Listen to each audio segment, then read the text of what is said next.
I had it last year too. Actually last year was in the bigger bottle, and now they've got it in the 12-ounce bottle this year. I like it in the smaller bottle. You ain't got to buy the big one. Yeah. They sell it in 6 packs now. Yeah, this is the 2012. This is the brand new edition. It's got it on the label there, which I'm a big advocate of. So they know what. I'm a date guy. I gotta have a date. Oh, me too. As soon as you're done, I have something to say. That on the date thing, that is awesome. Yeah. Yep. I'm a huge advocate of Best Buy or Bottled On or some kind of date, so you know where how old the beer is. Yeah, and no code. I don't have to go to the website or some kind of Jillian code or any kind of crap like that to figure out how old the damn beer is. And don't tell me it's printed on the carton or it's printed on the case or it's printed on the train that brought it to town. I don't want to hear that all the time. Yep, I agree completely. And luckily, more and more brewers are starting to figure that out. But if I'm going to pay $10 for a 6-pack of beer, I want to know when the beer was bottled. Yes, exactly. Yeah. Or more. A lot of it's more. I mean, you get away. $10 is a 4-pack now. That's true. And I've got to be honest. I've passed up a lot of beers that other people recommend because it's $12, $13 for a 4-pack. I'm like, that's a lot of money. And if there's no date on it, I have no idea when it was bottled. Yeah, I just had a big hacking on a damn review I did the other day on Mad River. I think it was Mad River out of California or something, and there's no dates on theirs, and they may have it on a carton or something. But where I buy my beer, they got them all onesies on the shelf. You buy them one at a time, and if you want to buy 6 or 4 or however it's packaged, you can. Yep. And they had a bunch of them on the shelf there, and I was going to get the whole series, and every one of them had a bunch of crap in the bottom of the beers, and of course the porter and the stout, you couldn't see that, but the pale ale, the IPAs. All the clearer beers where you can see into the beer, into the bottle, had crap in the bottom of the bottle with no dates. And I put them all back. I put every one of them back except for the 2 dark ones. And I took a chance on the 2 dark ones, and they were 6.5 beers, both of them. So I was taking a chance that they may still be good. And I've done one of the 2, and it was Rate Beer had 97, and I agreed with that. It was definitely an 8 beer. Yeah. But they got to have the dates. They got to step up to the plate. Yeah, for something like IPA or anything that a lower ABV or with hops, if I don't have a date on it, I'm not buying it. And even the doubles, I feel that way about the doubles. Yeah, I don't care if it's an 8% or 9%. If it's a double IPA, I mean, unless it's just so bitter, you don't want to drink it right away, and the hops need to mellow out. You need to drink that within 3 months, I would think. Yeah. Now there's that beer by Stone, that Drink By or something like that.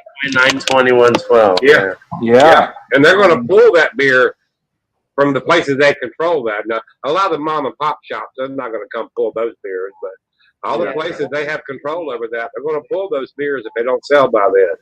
I'd like to see how much of it gets pulled and don't end up in some other craft beer store with a discount. You know what I'm saying?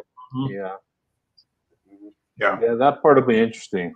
But they seem pretty serious. I watched some of the videos on it and stuff. It seems really interesting. It's not in my area yet. Have you had it, Barry? If they pull it, and take it back, there'll be a big party somewhere. What was that, Barry? I'm distributing the Enjoy by IPA to like California, New Jersey, maybe New York, and like one other state. Okay. Chicago. Which beer is it? The Enjoy by 92112 IPA. Okay. It's like a double IPA. All right. Become available this week, didn't it, Barry? Yeah. It got into New Jersey today. My brother's picking me up, so. Okay. I'll take a look. My guess is grab it because it ain't going to be there long. And with that, we are back. We are saying farewell to a dear friend of the show, man. Greg,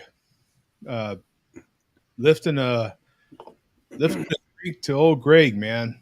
Guy was around, passed away. What day, bum, did he? He passed away Thursday night, I believe. Thursday. but it's accident, right? What? Yeah, according to what his daughter wrote, if you go to his final beer review from about a month ago, his daughter in the comments wrote that he apparently had a bad fall, and that resulted in him being paralyzed from the neck down. And they took him off the ventilator. He made the decision to be taken off the ventilator, and he passed away Thursday night. Yeah. So, for those that are wondering why we're watching this, it's because of our dear friend Greg. And if you didn't know him, this is Greg. Real good guy, man. He was part of this show in the early days. As you can see, this is Google Plus. He was part of this show in the early days, man. For better or for worse, there is a little controversy with Greg. I realize that, but it's just a little one, man. Who cares? I didn't care. I didn't agree with him on everything, but that's what makes the world go around. That was part of Greg. That's who he was. And anyway, big salute to him. Yeah. You will be missed, my friend. You will be missed. Loved bikes, loved riding motorcycles, loved his Harley. When I was in Albuquerque, of course, this was taped when I still lived in Albuquerque. I used to try to get him to visit, and it never quite worked out. But I believe people went to visit him from this show, but they're people that aren't actively part of this show anymore. If I'm not mistaken, I'm not sure. I think one of them was our dear friend who jumps in from time to time. I think he recently got married, if I'm not mistaken. Was a monk for a while. Oh, Ruben. Did Ruben meet? Ruben met up with Barrick. He met up with Barrick. I actually Ruben got a hold of me via Untapped last night and asked me if I was aware that it happened, and I said yeah, and I told him, I said if you can, please join us tonight on the show, because I'm sure we're going to talk about Greg. So don't know if Ruben is able to join tonight or not. So, but I'm not sure if he may have met him. I'm just not aware of it. Someone met up with him, and I felt like it might have been him. If not, I know it was somebody, and their connection was this show. You know what I'm saying? Anyway, but he loved his cigars. He would frequently sit on his, I don't know what room it was, but I know it would be like him and his wife. He had 2 chairs in there, and they would both be smoking a cigar. Yeah, she liked her cigars too. And, Greg was that unapologetic guy. He led his life, and he had his opinions, and he didn't apologize for it. And that was the beauty of the man, right? That's, just like several people that are on this show in the chat right now.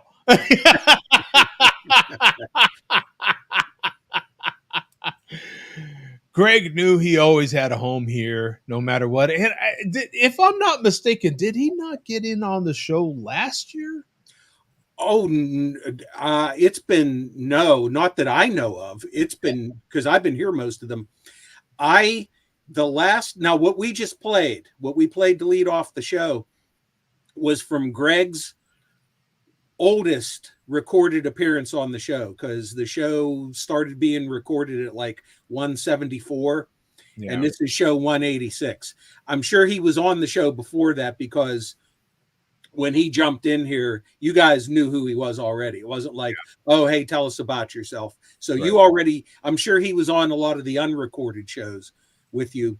But the most recent appearance, because I revived my role as a show statistician yesterday. The most recent appearance on the show that I'm aware of was show number 342, which ironically enough was about 3 months before I made my first appearance on camera. Oh, wow. So I just missed him by a few months. He may have come back a few years after his final appearance, but that would, if he did, I don't remember interacting with him. I don't remember him being on the show when I was on. But the last one that I know of is show 342, which would have been like late 2015. I know there was I feel like there was an appearance since COVID, a real brief appearance, a lot like, like many others have, Dave from the Midwest. If he did, I have no recollection of it or didn't see it. Oh man. Anyway, but R.I.P. Greg. You will be missed, my friend. He was a good guy, man. I definitely respected his very, very unapologetic opinions. And he's the one that I feel like, I don't know, I feel like he's the one that really brought it to the forefront of the dates. The dates were his baby. That was definitely his pet peeve / mission / yeah, that's what he will be. And that I agree with him 100%. Yeah. I don't think there's room for disagreement on that. Everybody wants to drink fresh beer and know that they're not drinking old crap.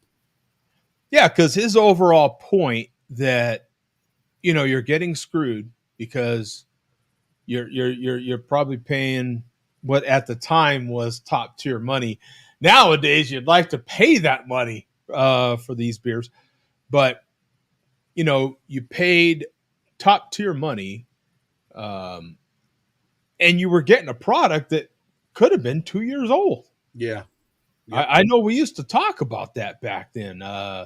It was a common thing for us to talk about was, heck, I think this beer might be a couple years old and you just bought it, And I think he even took it one better.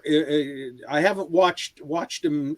No, I shouldn't say that, that I haven't watched him in a while. I have sporadically tuned into him over the years. And I think I probably stopped watching as much because he had people sending him beers. And a lot of the beers that he was reviewing were beers that I knew that I would never see or never be able to get. Yeah. But the one thing I do agree, majorly agree with him on in regards to the dating is I don't even like a best by date on a beer. I like the date that it went into the package, the canned or bottled on date, because then you know exactly how old that beer is. With a best by date, you have no idea. The brewery could say, hey, this beer lasts 2 years when it doesn't. And it expires today, but we're not telling you it was canned 2 years ago, Mm-hmm. Yeah. R.I.P. a good friend, man. I don't know, and maybe someone in the chat knows, but it feels like he's the first person that close to the show that has passed. I know there's been many other people pass away, but someone that used to be an every show appearance for a period of time. And Greg was that person. The early days of Google Plus, the early days of the show, he was part of it. The old curmudgeon, if you will. When I started watching, he was there every week, Mm-hmm. and part of that original group is why you and Mark and the original group of people, including Greg, that's why I tuned in religiously every Tuesday night. I look forward to it. Yeah. It was good to have, and I've always enjoyed that. I've always enjoyed the difference of personalities, the difference of opinions, because to me, it's always been an entertainment thing, right? Like you're a character and I'm a character and Mark's a character and we're all characters in this. And Greg was most certainly a character. And not everybody is going to like every character from everything that they watch. And people that tune into this definitely don't all like me. They don't all tune in for me. And they don't all necessarily tune in for Bum in as much as they tune in for something Bum does. So they ain't tuning in for me. They're tuning in for it. Could be anybody that picking those clips and showing them. It ain't me. Yeah. So but the overall point is that I've always enjoyed all the different characters over the years that have jumped in, and it's sad to hear when for sure. It was a little suspect at first, of course, because the internet being what it is. If it was true, but yeah, it most certainly is. And R.I.P. Greg. You will be missed. And moving on past that. So how about the Dodgers? No. We have no I didn't even introduce the show. Okay, so today is Saturday, May 18th, 2024. This is Share Beer 750, and I titled it Farewell, Old Friend, because Greg was a close friend of the show. Even if he hadn't jumped in, I thought he had been in since COVID, but I might be mistaken. Your mind plays tricks, and the older you get, the closer certain things seem, and the farther certain things seem. And, you're like, really? God, that happened last week. Are you sure?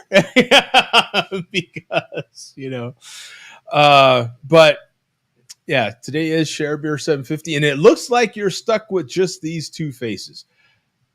I'm not going to apologize for it, but Tom, as you know, the Teen Wolf, has got his hands full these days, huh, Bum? To say the least. Yeah, he's in literally both hands full and overflowing, if you will. He has twin girls, healthy, so that is something. We will give a round of applause for that. That's certainly...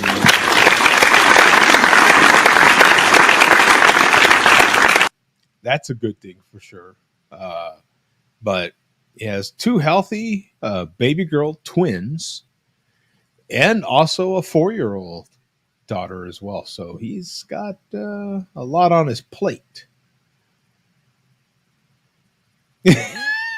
Yeah, see, Tommy's confirming, no disrespect, Joe D, but I tuned in for Bum. So he's into the Bum. He likes the Bum. I tell you, there's people that tune in for all different characters, man. All different characters. Thanks, Tommy. Yeah, see, just take the compliment, Bum. Yeah. Just take the compliment, and at least someone's into you. You have it there in print. It's on. We put it on the show, even if it's a Tommy. Yeah, even if it's a Tommy, Tommy boy, right? Tommy boy. But yes, so Tom, I don't expect if we have a Teen Wolf appearance, it will be very short, I'm sure. And we'll have to pretty much stop everything and get the quickest update we can possibly get and let him get out of here. Because I'm sure it's going to be that sort of scenario. And I don't expect to see Tom for the rest of the year. Yeah. And if he does pop in, he won't be drinking those 4 bottle cap beers. Yeah. To use a baseball analogy, because I feel like all analogies are baseball analogies, aren't they? Aren't all? It feels like, right? like most analogies are related to baseball somehow, some way. What happened is, we sent, Tom on the DL, right? He's on, we send him down. We don't call it the disabled list anymore, Joe. That's politically incorrect. Can't say disabled. Yeah, what do we call it these days? That's a slur. It's the well, certainly it's not the injured list. No, he's not injured. He hasn't been reassigned either. No, but what are they? There are players that there's nothing wrong with them. They just need to take care of some business. So he's on an indefinite leave for now. Yeah. Is that personal reasons? He put in for what do you call it? FEMA, the FMLA, the fans. Yeah, FMLA. He has put in for FMLA, and we granted his FML, and he has what, 20 weeks or something like that. We have very good benefits here on this show, and it costs a lot of zeros, but we're willing to do it. And he put in for his FMLA, and so he'll be out. Now, Coach, on the other hand, Coach is Coach, man. Coach is out there. Coach could appear at any moment. Yeah, Coach is out there having his best life right now. That's Coach. That's what's going on there. That's the best I can describe it. The last I seen a Coach, rumor has it that there were multiple 30 packs involved.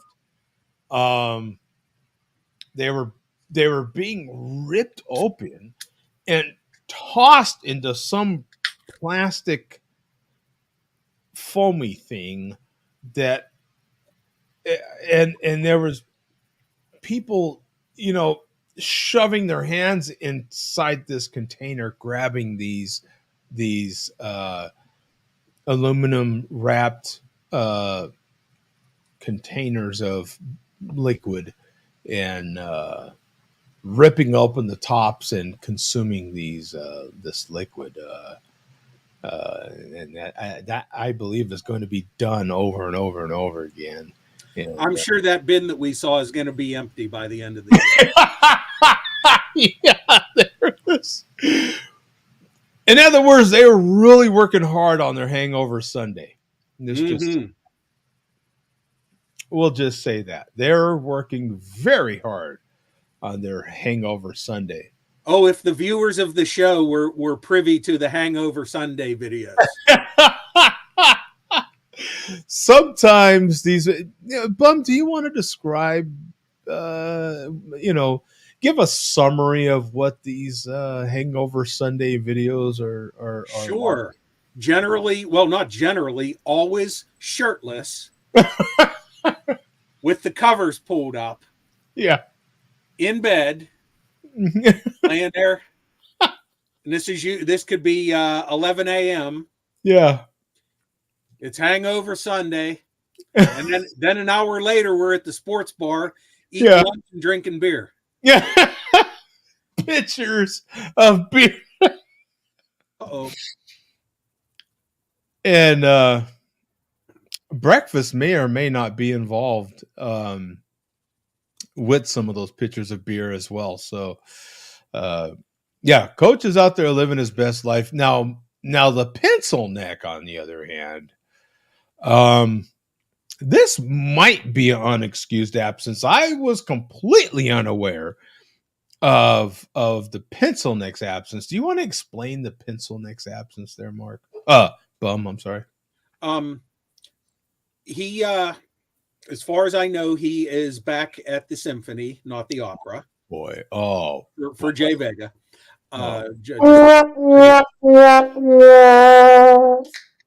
So, just due to circumstance of him being in town here 2 weeks ago, and then no show last week, and then him being at the symphony tonight. So we got 3 straight weeks of no pencil neck. Yeah, I'm sorry he could not be here for since we were talking about Greg. Yeah, because I know Mark would darn sure have a lot to say, and perhaps no charge. Perhaps he says something next week. I have no Yeah, idea. I'm sure know, he will want to say something next week. It's not too late. It's just Right. but yeah, that definitely. I cannot imagine anyway. Just to get back to what has been described to us, I just could not imagine being in an accident and you're just paralyzed from the neck down. Yeah. The pain, the dealing with that, because I'm sure there's pain, right? Well, if you're paralyzed, you may not have pain. You just there's nothing. Just numbness. I think feeling pain would probably be a positive sign. True.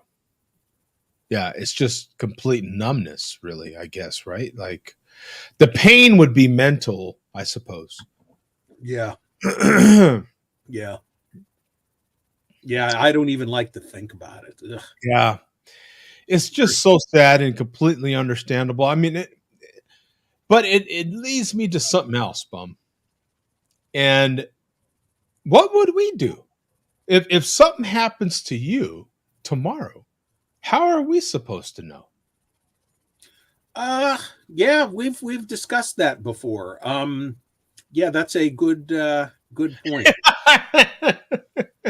I would like to think that I know people and have discussed the show with them enough to I should leave like written instructions or something, you know? Yeah. That they would get a hold of you guys, or somebody look at my phone and see the stuff that's on my phone and be able to figure out, hey, he knows these people. Let me get on here and let them know, you know. But I've thought about like leaving some instructions related to stuff like that because it's going to happen eventually. May not happen. Hopefully, won't happen for another 30 years, but you never know. Yeah, I mean, even in 30 years, eventually we got to pay that check. Yeah. You know what I'm saying? The check's going to come due, and we got to pay it. And yeah, what do you do? I mean, what do you do if you're incapacitated like that? You know what I'm saying? And you don't have.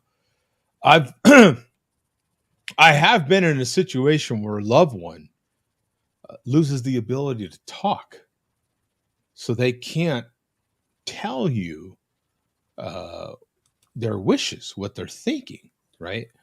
One of those people, I was the executor of their estate, if you will. So, you know, that some of that is, you know, was drawn up, but there's still always those last little few things that you never quite, you know, talked about. And then when you can't even something as simple as talk, you can walk and stuff like that, but you can't talk. That's a tricky one. You know what I'm saying? Like, yeah. Could they write? Not really. They had brain cancer. So, you know, as soon as they lost the ability to talk, it was days later. They, you know, I had a whiteboard and all that, kind of a personal whiteboard. The connections were starting to dwindle at that point. So being able to write was gone, and it was very, very, very challenging. I personally have someone that I trust, and I have instructions to where they can find basically all my passwords. You know what I'm saying? Yeah. Yeah. Passwords, my important documents, you know, for all my wishes. And Facebook also has a person you can designate that can, I think at a minimum, at least announce that you're no longer with us on your page. Yeah. It's way deep buried in Facebook, but I believe that you can do that. It's not a comfortable thing to talk about, but I feel like, thank you, Greg. But I feel like it's something that Greg is allowing us to talk about. Like, how are you guys supposed to know if I'm gone? You know what I'm saying? And that's something that I will need to continue to talk to the roommate about. I have someone that I trust, very, and in my passing or my ability to, if I'm incapacitated, they will be able to communicate that, hopefully. Right. As long as I've done my due diligence, but at a minimum, the password to my phone is on there, and they can at least communicate via my phone. Hopefully, hopefully that's the intention. But yeah, these are very, we have interesting relationships. It's been how many years, Bum? We've had these online relationships. What is it? 13 years, 15 years? You mean the show itself? Yeah. Yeah, 15. 15.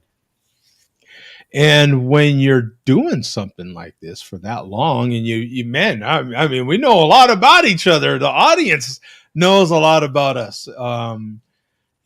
That kind of loss, I'm sure Greg's audience is really, really, really missing him. Oh, sure. He hasn't I felt like I'm being reminded a little bit. I feel like he got on, maybe it was a handful of years ago, but basically to kind of let us know that he kind of slowed down doing videos. I feel like it was something to do with that.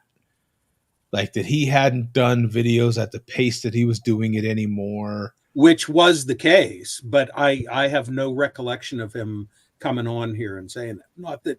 Not that it didn't happen, but I just don't remember.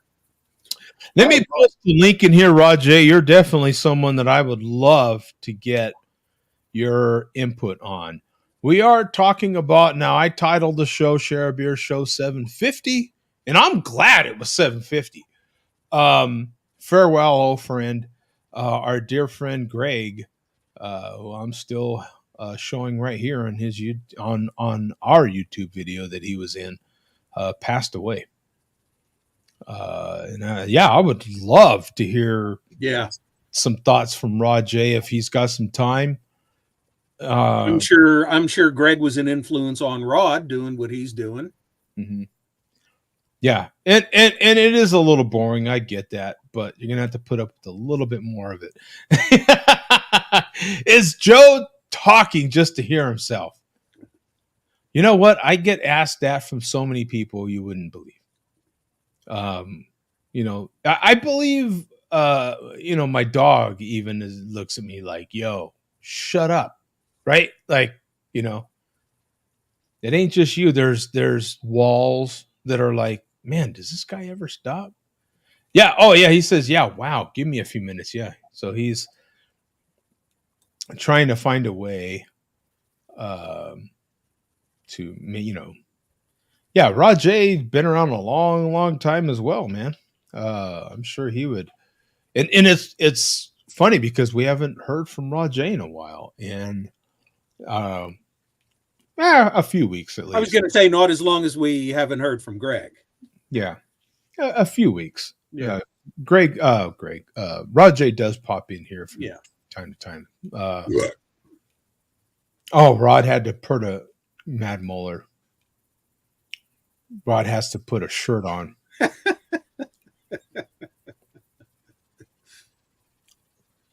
No one. Actually, Greg did a few shirtless beer reviews for those of you who can remember that. Really? Oh, yeah. Yeah. How did that go? Were you impressed? I'm the wrong person to ask.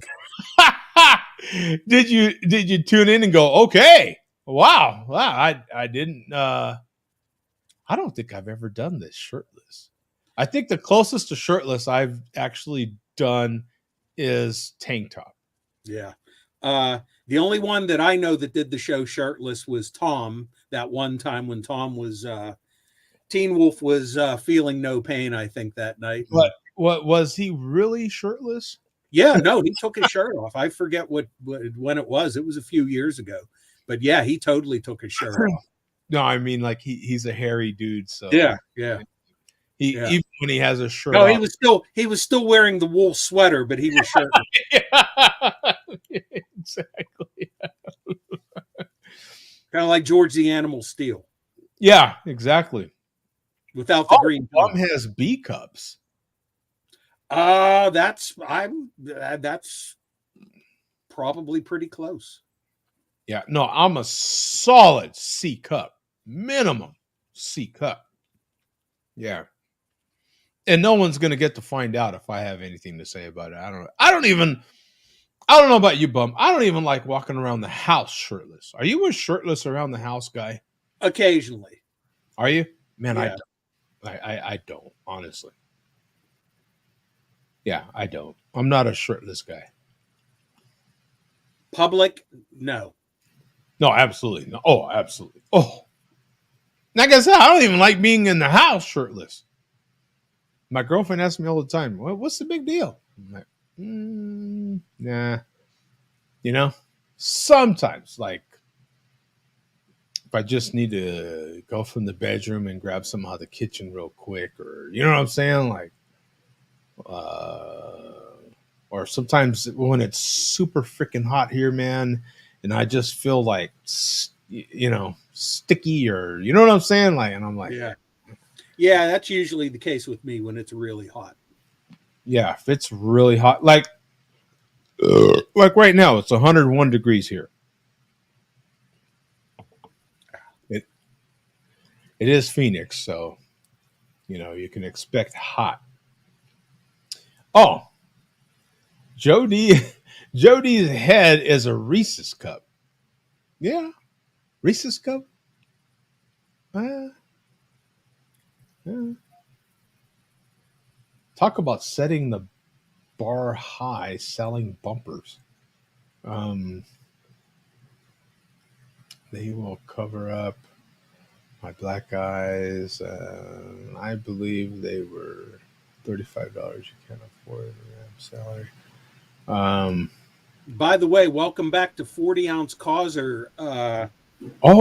Never been gone from the chat or being on YouTube, but welcome back to Causer, feeling healthy enough to drink malt liquor again. Oh, really? Okay. Mm-hmm. So he must be, I would assume,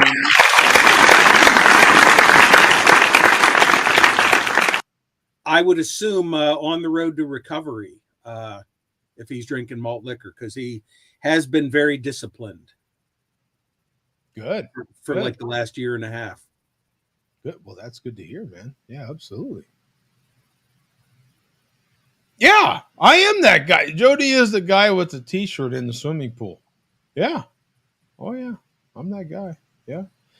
If I'm even in this, the only reason I'm in the swimming pool, I'll tell you right now, is because my grandkids are in the swimming pool. If my grandkids are not in the swimming pool, I've got no need to be in the swimming pool.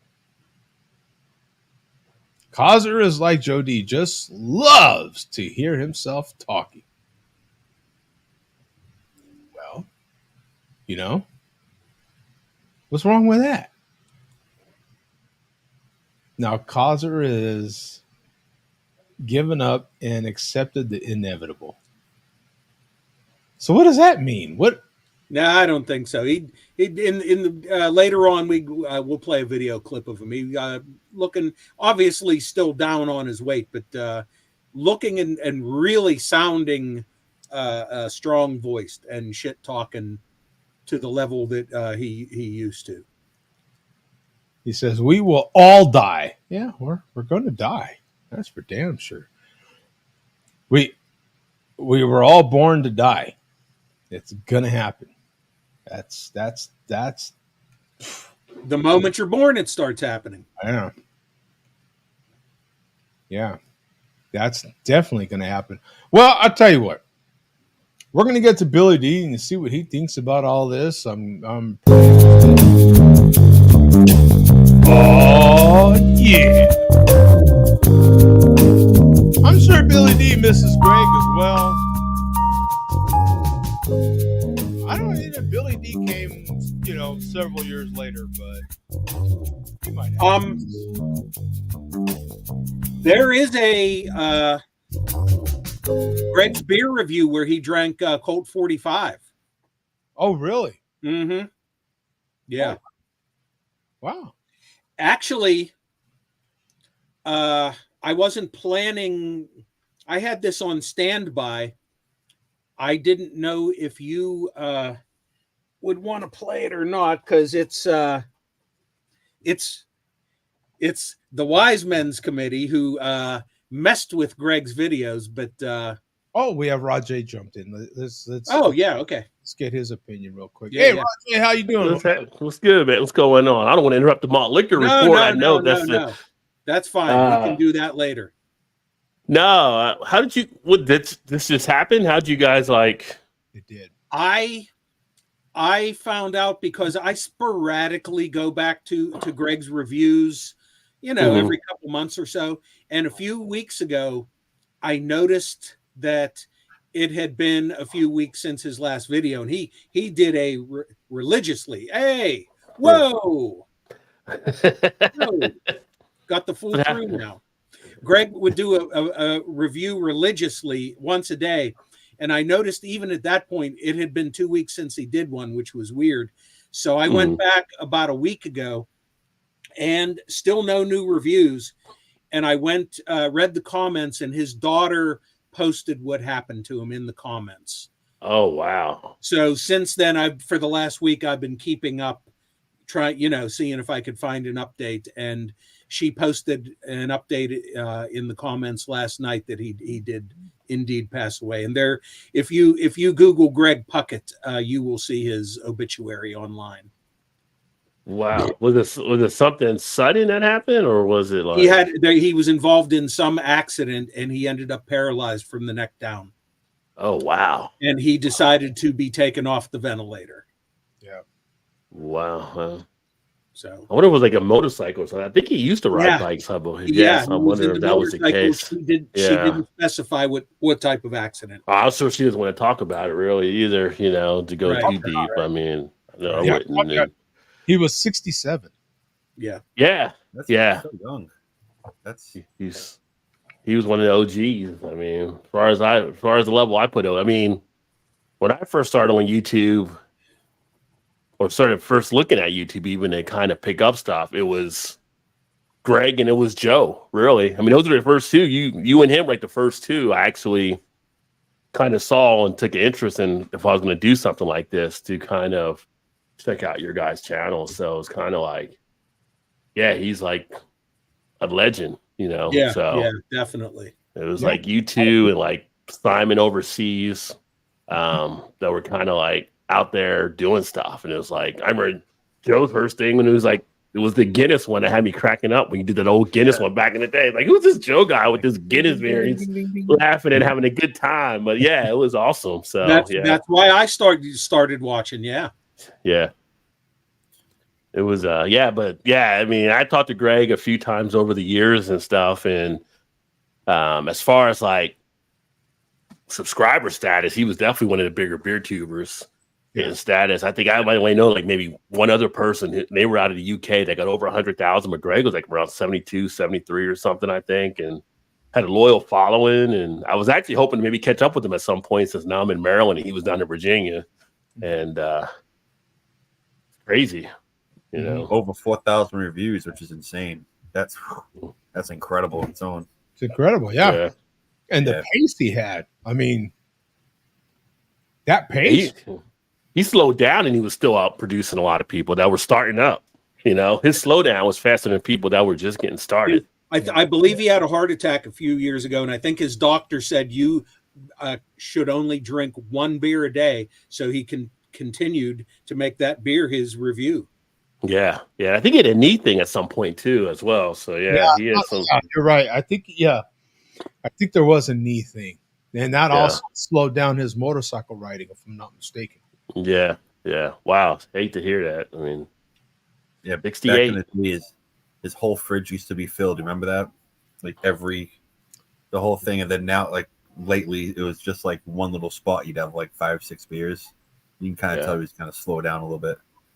It's just like, you get in there and be like, "Hey guys, let's see what's in the fridge." And it's just like you knew it was open. It was like Mr. Robinson as a kid growing up. So when they put a date on it, come on, guys. Oh, you took shit on. Yeah, like I said, it's interesting to hear because I was not a Greg fan from that aspect, right? Like I only knew Greg from jumping on the show. I wasn't like an active viewer that watched his channel. You know what I'm saying? Greg started after me, so I had no idea until he jumped on who he was. You know what I'm saying? But yeah, he was around for quite some time, and I think that he said that, you know, myself and Mark, because Mark had been around for quite a while too before Google wiped him off the planet. I used to like his reviews too.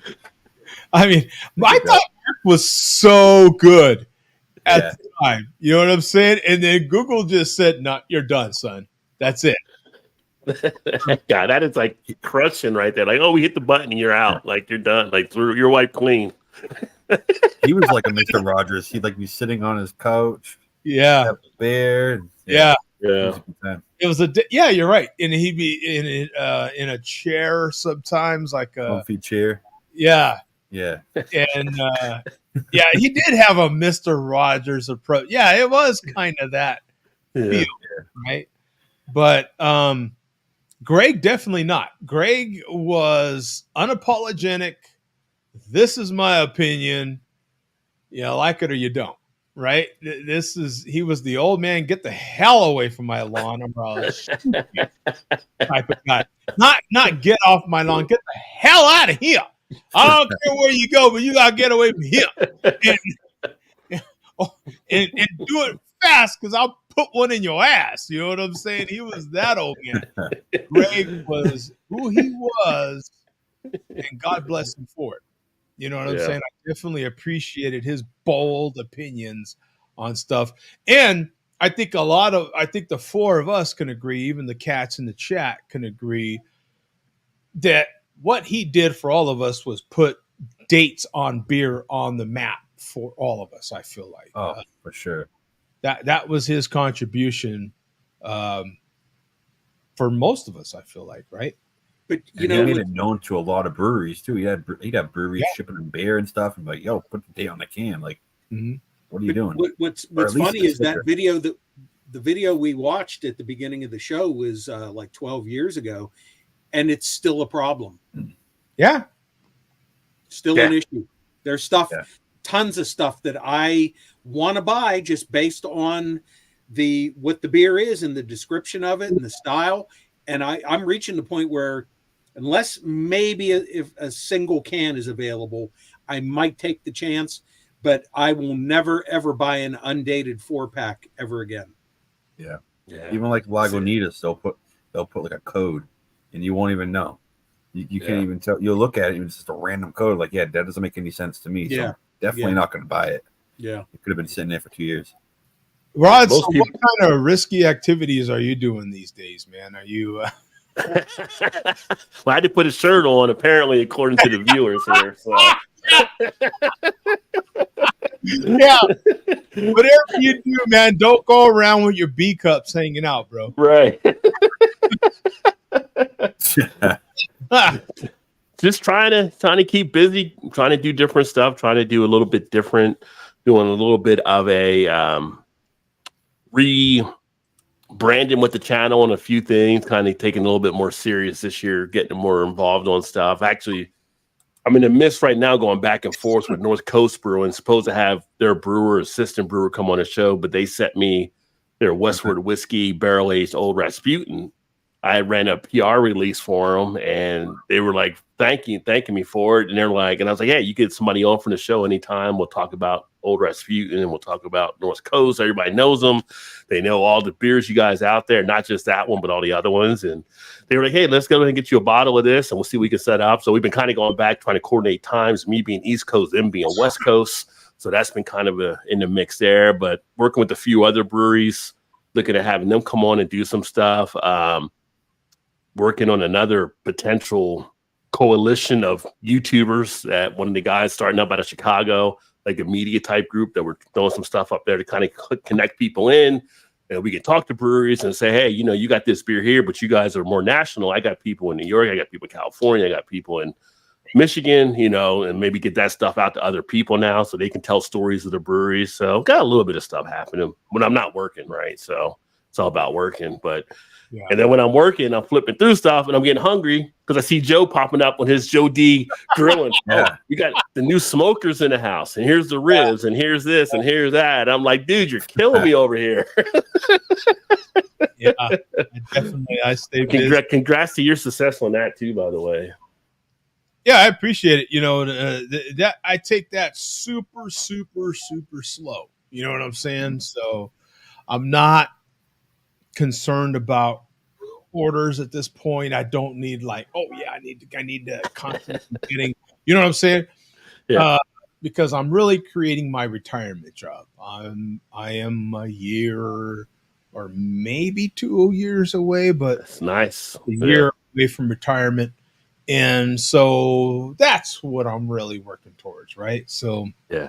That was funny. I was watching earlier today, Pitmaster Barbecue over on Travel Network. I'm like, I wonder when Joe D's going to pop up on here on the episode. I'm telling you, man, that part's been an absolute blessing, man. To have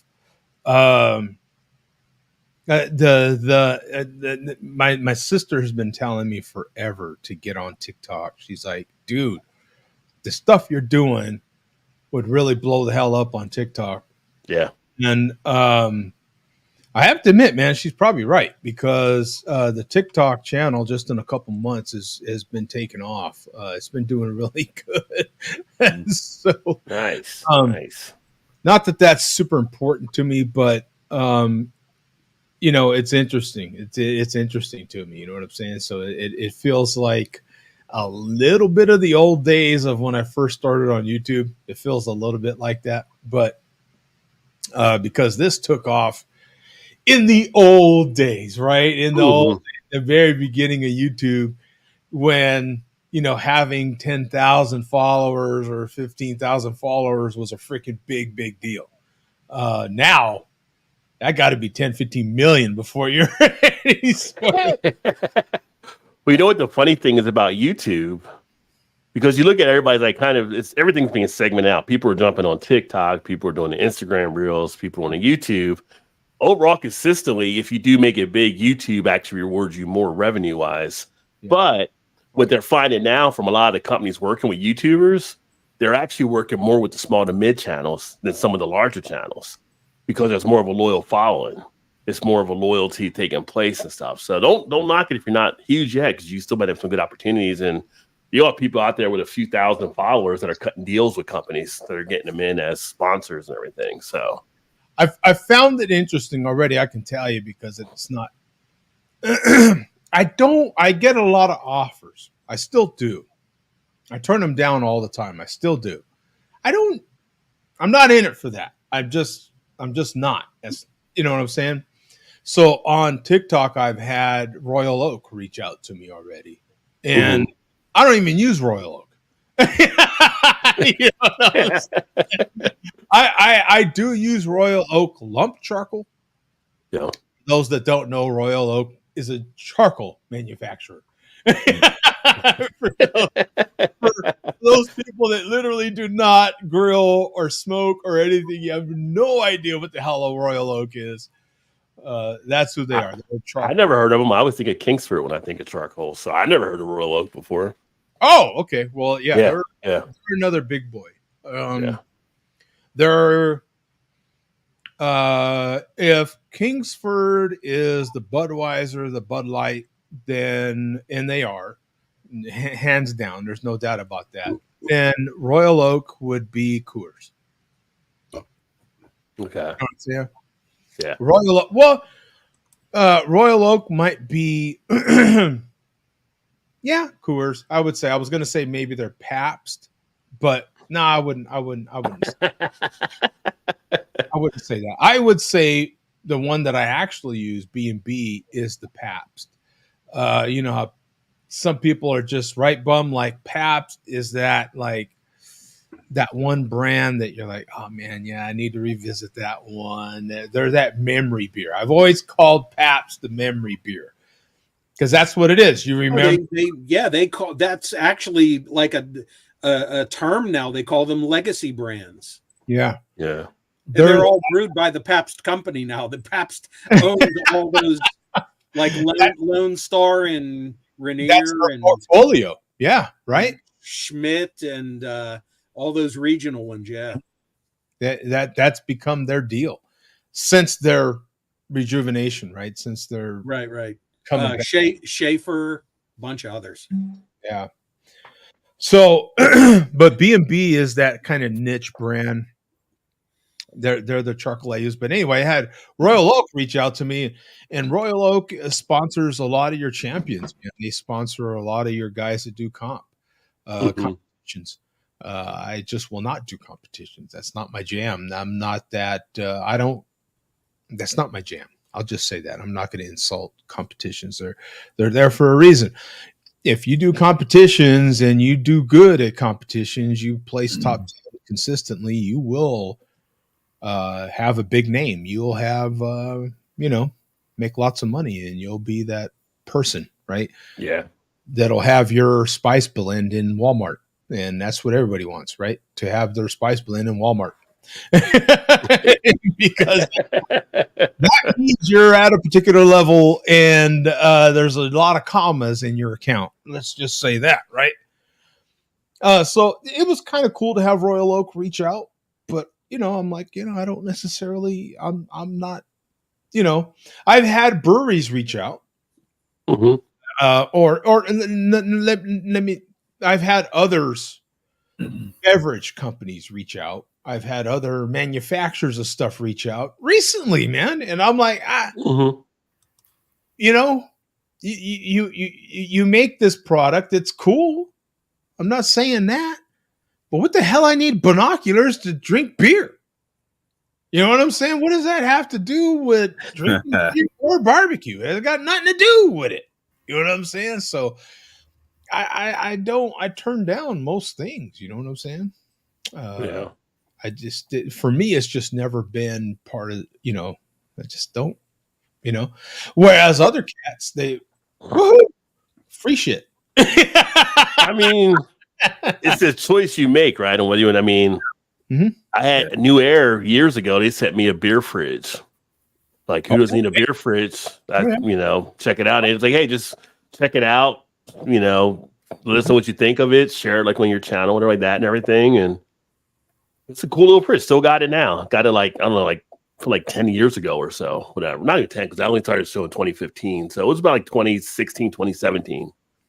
And then other companies reach out, and I've had some food manufacturers reach out on stuff like craft beer jellies I've done and different things. But, it's a choice you make. I know some guys are kind of like, they don't want to feel like they're being bought by the man or whatever it may be. I'm just like, if there's an opportunity to share some stuff, and I got people out there that might like it, it's matter what you want to bring to your channel and what you want to share with people. And so yeah, so I kind of relate to it. But you want it to kind of make sense, like you're saying, like, it doesn't make sense to me. Why would I want to actually get that or whatever, That's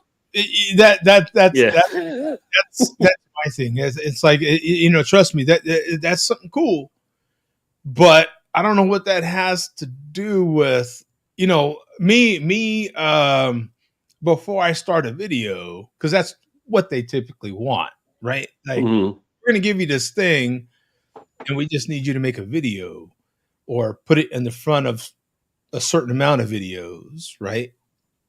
Sponsored. That's the way it works. And I'm like, but what does your binoculars have with anything. You know what I'm saying? Because trust me, had it been a refrigerator, oh, absolutely, yeah, bring it. Yeah. Baby. You know, but anyway, that's the way that works. So thank you, Rod. I appreciate you chiming in on Greg, man, because he was an early part of the show. By the way, can you, since you are here, because you were part of Google Plus, do you not miss part of those days, man? Not having to, we were watching that video, and that was from the Google Plus days, and I miss days of just jumping on that format. It would automatically put whoever was talking up front. And I was like, oh man, all they needed to do was polish that turd a little bit, and I'd have been happy. It was like the Wild West days when that came out. Yeah, that was somebody say something in the middle of talking, somebody would like burp or whatever it may be, and it's just like it switched the camera to the other person. Like they're not even part of it. They're like, oh, I didn't know I was on camera right now. Yeah, the only glitch with that was, if you were talking, it automatically enlarged you and put you full screen. But if Joe, if you were talking and my background noise was louder than you're talking, it would put me on. It will put you on, even if I shouldn't have been on. No. Yeah. As the host, you had the ability to just highlight somebody and just keep it on them. Right. Or you can let it roll. Which often, you'd think. I'm sorry. No, you're fine. Go ahead. Okay. So did you guys have any issue tonight getting started on this show? Okay. So I don't know if you guys knew or not, but about like 2.5 weeks ago, StreamYard got bought out by a company out of France. I did not know. Yeah. So a company in France, it's the same company that started Evernote, the Evernote little app you can do. And so Thursday night, we were going live. We do a Thursday night show. And we're like, what the hell? Like, we try to get in, like, gotta wait 30 seconds, gotta wait 60, like half an hour before we can go live. And they were having issues. And the StreamYard was actually running a live at that time. And people were like chiming in the chat, like, hey, what's going on in your system? Why can't we go live? It keeps saying we got a delay and all this stuff. And the guy was just like, oh, it should be working. I don't think we had a little thing earlier, but it should be.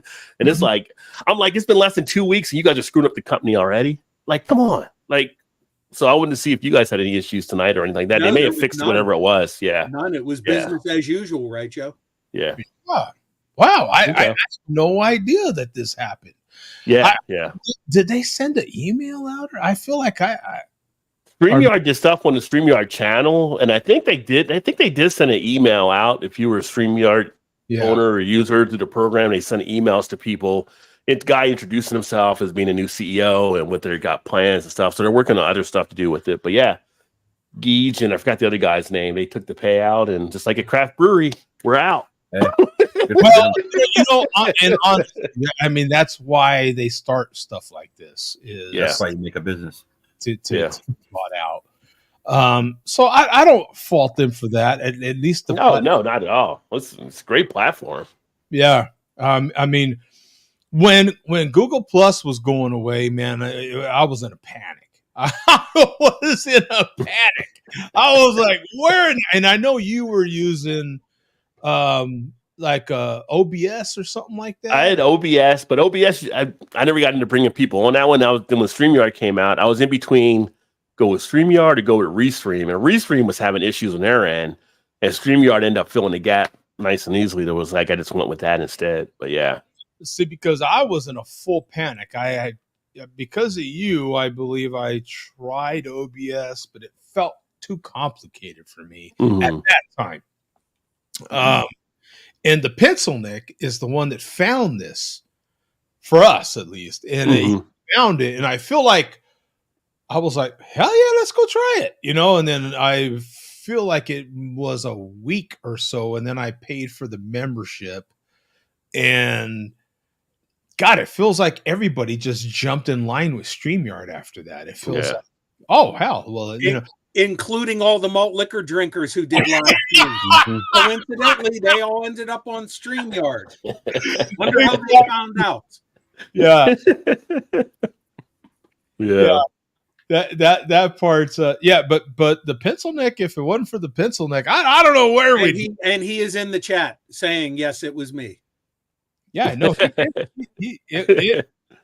was smart. me that saved the Share Beer show by suggesting StreamYard. Yeah, he did. He did. He absolutely did. Yes, me, Pencil Nick. Are we sure this is the real Pencil Nick? Well, you know what? He does have a channel called It's Just Mark where it has been him, but just based on those comments, I would have to say no, it's not him. At first, I thought it was him because there's no troll thumbnail photo there with the pencil for the neck. Where would they find that photo though? That's like it's a unique photo. Yeah, I've never seen that photo before. So yeah. I never underestimate the abilities of some of these guys. Very true. Hey, I'm still thinking about that Rasputin. How was that Rasputin? I haven't actually done. I haven't done it because I'm waiting to see if I get the assistant brewer on. We're supposed to try to do it together, and then give a sample. But it came out like 3 weeks ago, I think, maybe 3-4 weeks ago. It's limited release, so I think if you're not out in California, it's going to be tough to actually pick it up. And I'm not as familiar with that distillery they use for the Westward. I think it's Westward whiskey, but I think Lagunitas makes one of the beers they barrel age. I forget the name of the beer, but it's a pretty good barrel. But I'm looking forward to trying. I think it's like I want to say it's like 12.2. I think on the ABV they had for that one. Nice. So that's what we call a session now on my show. So. Yeah. That's a Colorado session. Colorado session. Yeah, exactly. I tell you, I definitely respect the interviews you've been doing, brother. That's I appreciate it, here, man. Absolutely. I Oh, think it is, Mark. in the whole time I've done this, I think I've only done that twice, and I think both times it was because of Barry. I think Barry really handed him to me. It's been pretty fun. It's kind of interesting just because, you think about the different breweries out there, anybody that knows how breweries are running, the time is squeezed for those guys and they're got everything. And it's just like, it opens up where it's kind of like people get drawn in. Like I was surprised when Left Hand reached out to me, like, hey, you still want to do an interview with us on your thing? I'm like, fucking Left Hand, yes, I do want to do an interview with you guys. So, and then they're like, oh, we're gonna go ahead and get the head person on for it. Oh, okay, well that's better, right? And I got them on, and I got other people that came in like early this year. I did Go Brewing for the non-alcoholic people that were doing Sober January, which was awesome, and tried a few of their stuff with the non-alcoholic community. I don't know if you've done any of them, Bum or Joe or Tom, but there's some interesting stuff coming out that's kind of nice and refreshing. It's not like the old dual days back in the day. You see, there you go. Mark and Tom have been drinking a lot lately. Yeah. The NAs. Pretty big market.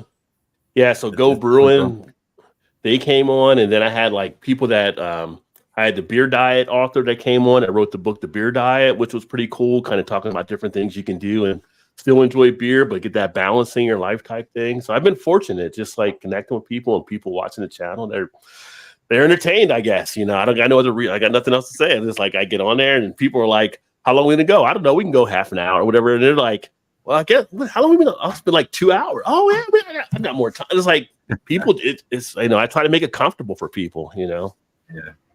Do you find that the more contacts, how can I say this? Over time, randomly packages are shipped to you that you don't even expect, or sometimes like I think now since I moved to Maryland, I get sometimes where people ask so they can send the stuff out to me. But I did have times where stuff will pop in. Like when I first started getting some of the Hot Butcher stuff for a period of time, that came to me because of Kyle from No Hype and then Joe the Beer Patrol, because they were receiving some stuff. And this was like a couple years ago. And they were trying to get the name out more. And they just started shipping stuff out to me along those lines. But it's kind of like most of the time they got to know your address. So it's not a huge surprise, but it's always surprising when you get an email. Hey, we saw your thing. We're thinking about sending you some stuff. Yeah. Right now I'm working with Guilford Hall Brewery here in Maryland. They actually purchased Flying Fish out of New Jersey. And Flying Fish was about to close down. And they ended up saving them. Basically kept the Flying Fish open. So we're going to have them coming on talking about their story and doing some of the things they're doing there. Yeah. People in Chicago can hardly get hot butcher sometimes. And I went to Chicago last year for work and had I went in like the night before, so I had some time to meet up with some friends and see some sights and stuff like that. And we went to Hot Butcher, and I told Jeremiah, who's one of the owners there, coming in, we're gonna finally get a chance to check out your spot or whatever. And came in with myself and then Dave from Beer in Front. He's out in Chicago, and a couple other people. We came in there. You'd have thought we came in and like we were like some form of royalty or something. I mean, they just took care of us like kind of crazy. And then I had my other friends that went out there from other channels last year, and I said, well, tell them you're coming out there and they'll take care of you and all kind of stuff. They came out, and it was like a Perfectly Made Crafts, which is Mal's channel out of Chicago. But she had some Canadian guys that were with her, Shane's Craft Beer Reviews, and a few other ones. They came in, and they basically had a table set up, but they all had little place cards of their YouTube channels. They were like, wow. What? Listen, I mean, they went all out and stuff, got a full tour and all kind of, I mean, it's a lot of these breweries are into it because, having the YouTube marketing, think about that.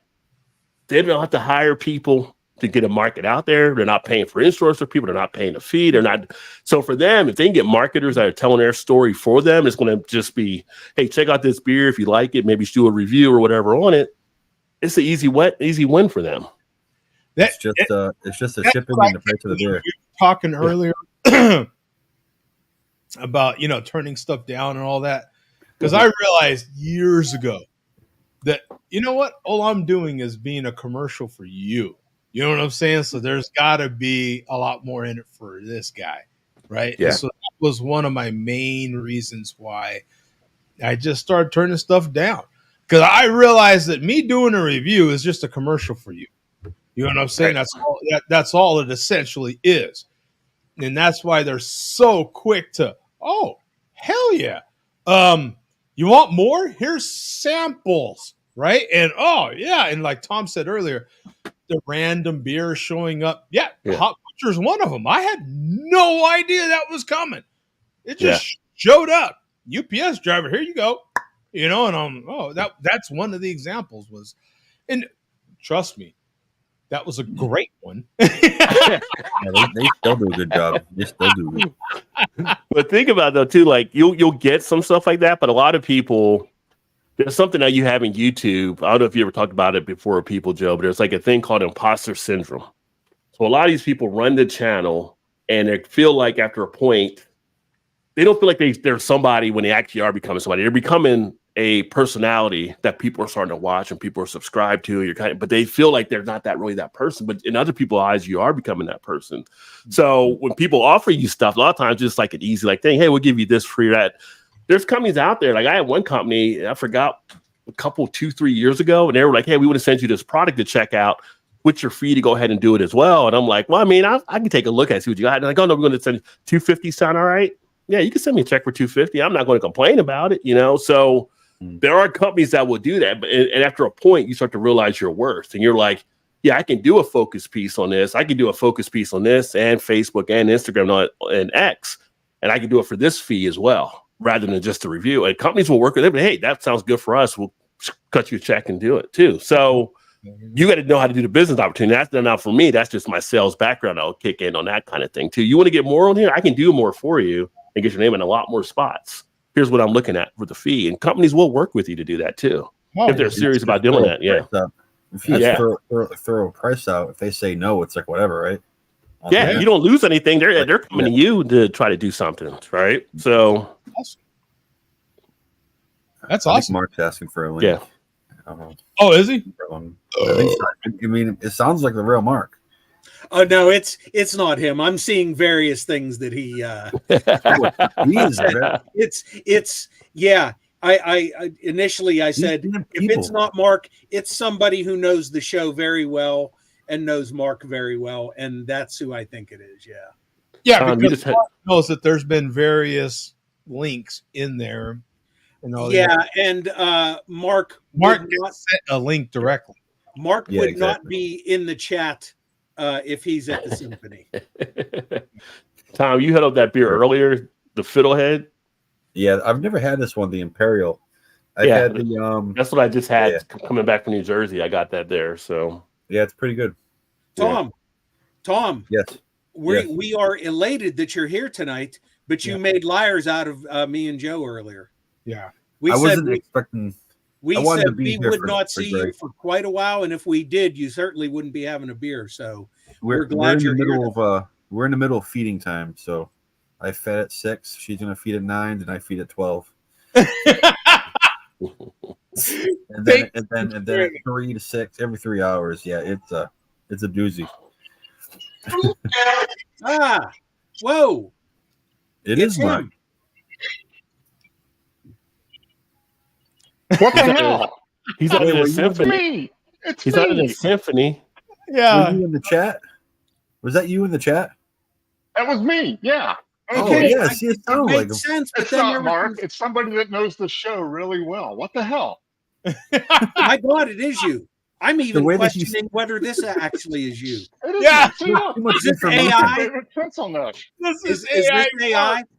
Yeah. Oh, Because there we've you also go. talked Drop about the link, on dog. this show. Yeah. I can't hear it. Is this going to be like a Scooby Doo show at the end? He's going to pull off a mask and be somebody else. Right. Exactly. It's gonna be like It 3 is. different people. No, Mark, I thought you were going to be at the symphony tonight. Yeah, that's me. He's at the symphony right now. No, Yeah. no, I'm No, in an that's- undisclosed location. Oh, okay. I just No. assumed tonight was symphony night. You told me you wouldn't be able to make the show tonight. This is just a brief appearance, just to prove my existence. Okay, so that actually was you in the chat. I thought it was 100% me. Yeah, okay. I'm in an undisclosed location. Yeah, researching. Yeah. Okay. Yeah. Okay. All right. Yeah. Yeah, they knew too much. I knew it had to be Mark. Like this guy, if they know all this stuff, then And I knew that was your channel's name, but it just some of the comments I was like, this sounds like somebody imitating Mark. No, it's me. It's me. Real life pencil neck. Here you are.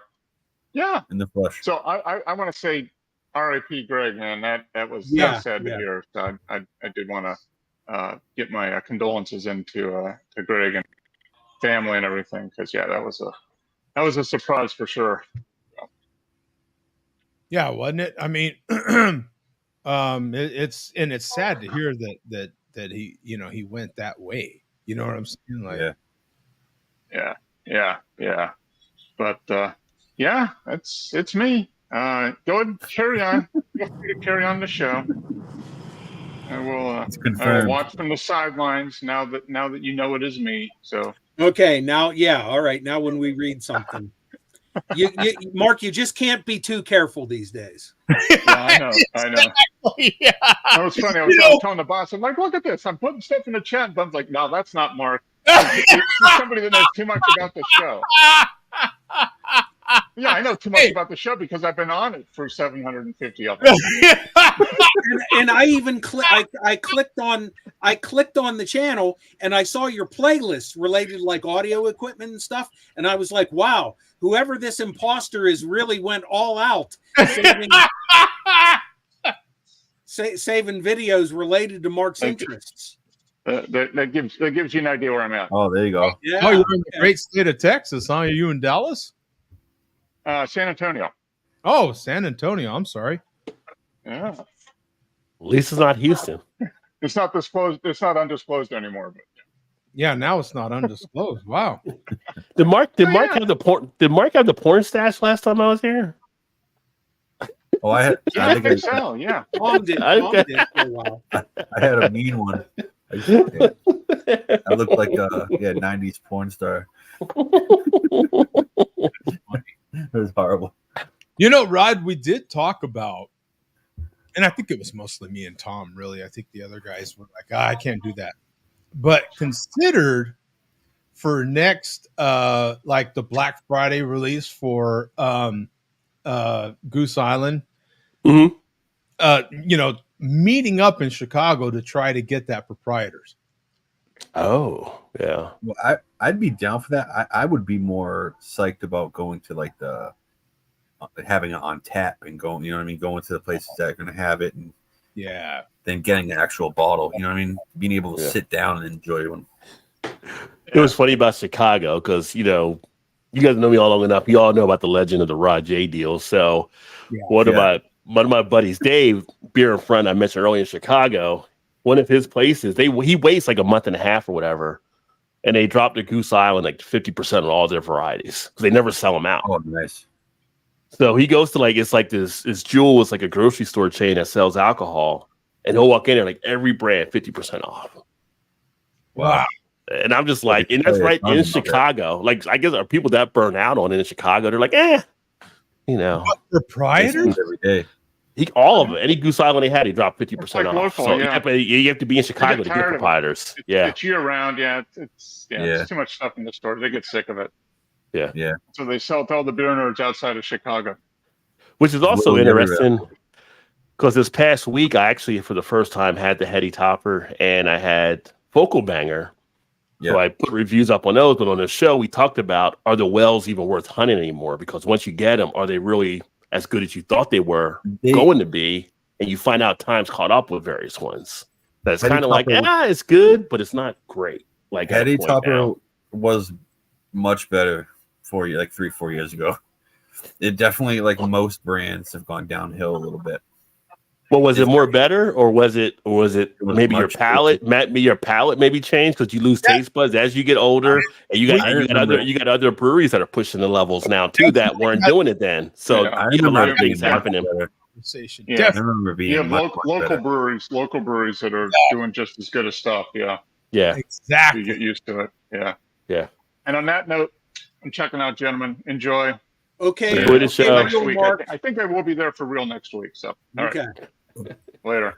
All right, Mark. See ya. Yep.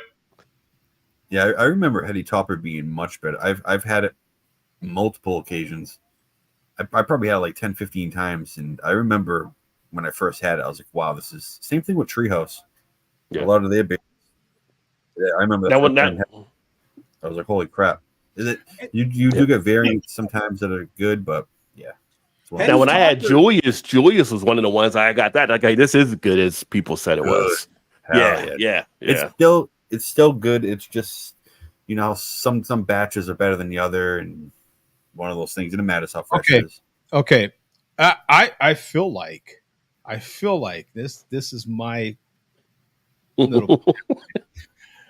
I feel like the brands, the beer, the breweries that happens to, where you finally get your hands on some of it, or you revisit that beer, and it's just not quite right what you thought, or your palate has changed because somebody or your local brew. Man, we've talked about that so much.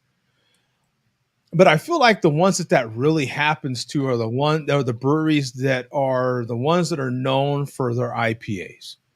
I feel like the ones that are just known for their big beers, for the stouts, the big porters, I feel like that doesn't happen as much too.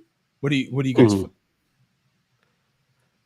I think I would say yes, but also there might be a slight no. Like I said, because we go back to the Bourbon County, and I've had friends and people that like Bourbon County, but they'll tell you it's not the same as it was a few years ago. They're not as impressed as much anymore. So they look at other stuff from other stouts or other carries out there. Like you go out there, you get like a Epic Big Bad Baptist. You could put it up. You could put some of their variants up against some of the Bourbon County as well. And there's other breweries doing some stuff that are doing some real solid knock the ball out of the park type stuff. So it's more the lure, and then if you can actually get to it. When the beer talked about last week was Zombie Dust. People like Zombie Dust used to fly off the street. People will follow the truck from Three Floyds to drop off Zombie Dust. Now you see it on shelves anywhere, right? So there's I'm one of those that's back standing in line for Bourbon County. I mean, the stuff is freaking good. But see, that's the thing. Like, do you go out on Friday and wait to get it? Yep. Like, see, I just end up, if I'm at a store and it's there, then I pick it up. And you know what? I still find it every year because it's always in the store somewhere. Yeah, but you won't get those couple.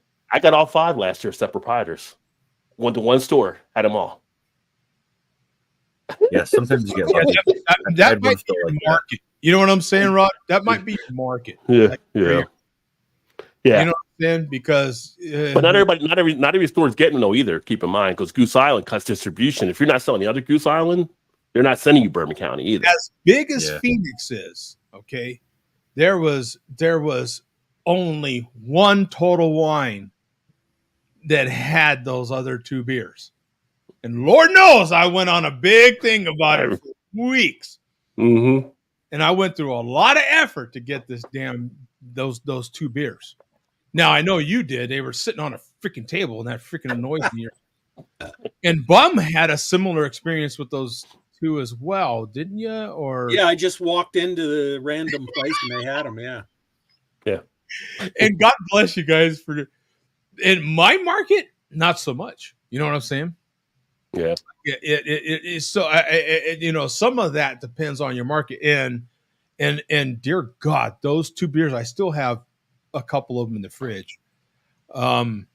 Man, phenomenal. Yeah. And keep in mind though, too, like you mentioned Total Wine, only one had it, but they might be looking at their numbers and that store may sell it more than the other stores. And then they're not carrying maybe that amount of enough Goose Island in those locations that they don't really get that opportunity to get them all. Yeah, and the manager said as much. But still, you know what I'm saying? It was the store that I knew would have it. I didn't want to stand in line, man. You know what I'm saying? I'm like, why am I going to go all the way up there when this store that's much closer to me, which was Total Wine, has it? You know, and I was like, you know what I But with all that said, there's also some breweries in my area that brew phenomenal freaking beers, barrel-aged beers that I just absolutely love. You mentioned the one out of Cali that just brews phenomenal stuff, but their stuff is also consistently priced so damn high. Who can buy all the variants they have? Oh, yeah. You talking about the brewery? The brewery and the stuff they do, or you talking about somebody else in California? Yeah, ain't that the Big Bad Baptist? Oh, I'm sorry. They're Utah. Epic's Utah. Oh, okay. Yeah. I thought Epic was Colorado. Don't they have a spot in Colorado though, right? Epic. I know they're out of Utah. They might have a spot there though, but I think they're literally in Denver. Well, like for instance, like this, like Trillium, a 350 milliliter, they're selling for $25. Like, I'm not buying that bullshit. Like, oh no, these are way past that. Yeah, $25. Oh. No, I don't think it's Big Bad Baptist. Then I'm thinking of somebody else. I think you're thinking of their brewery. The brewery's got crazy. Like Black Tuesday was $59 in a lot of places this year for the 25.9 ounce. I went to Jersey, it was for $50. I said, well, I'm not going to beat a price on this, so I went in and grabbed it. But they ship. I debated it. Though. Yeah, they ship out to all 50 states. Maybe not all 50 states, but most states. And they have like states they can get them to. Yeah, I got an email and it was like 10 different variants or something like that. It was like $350 or something like that for the pack.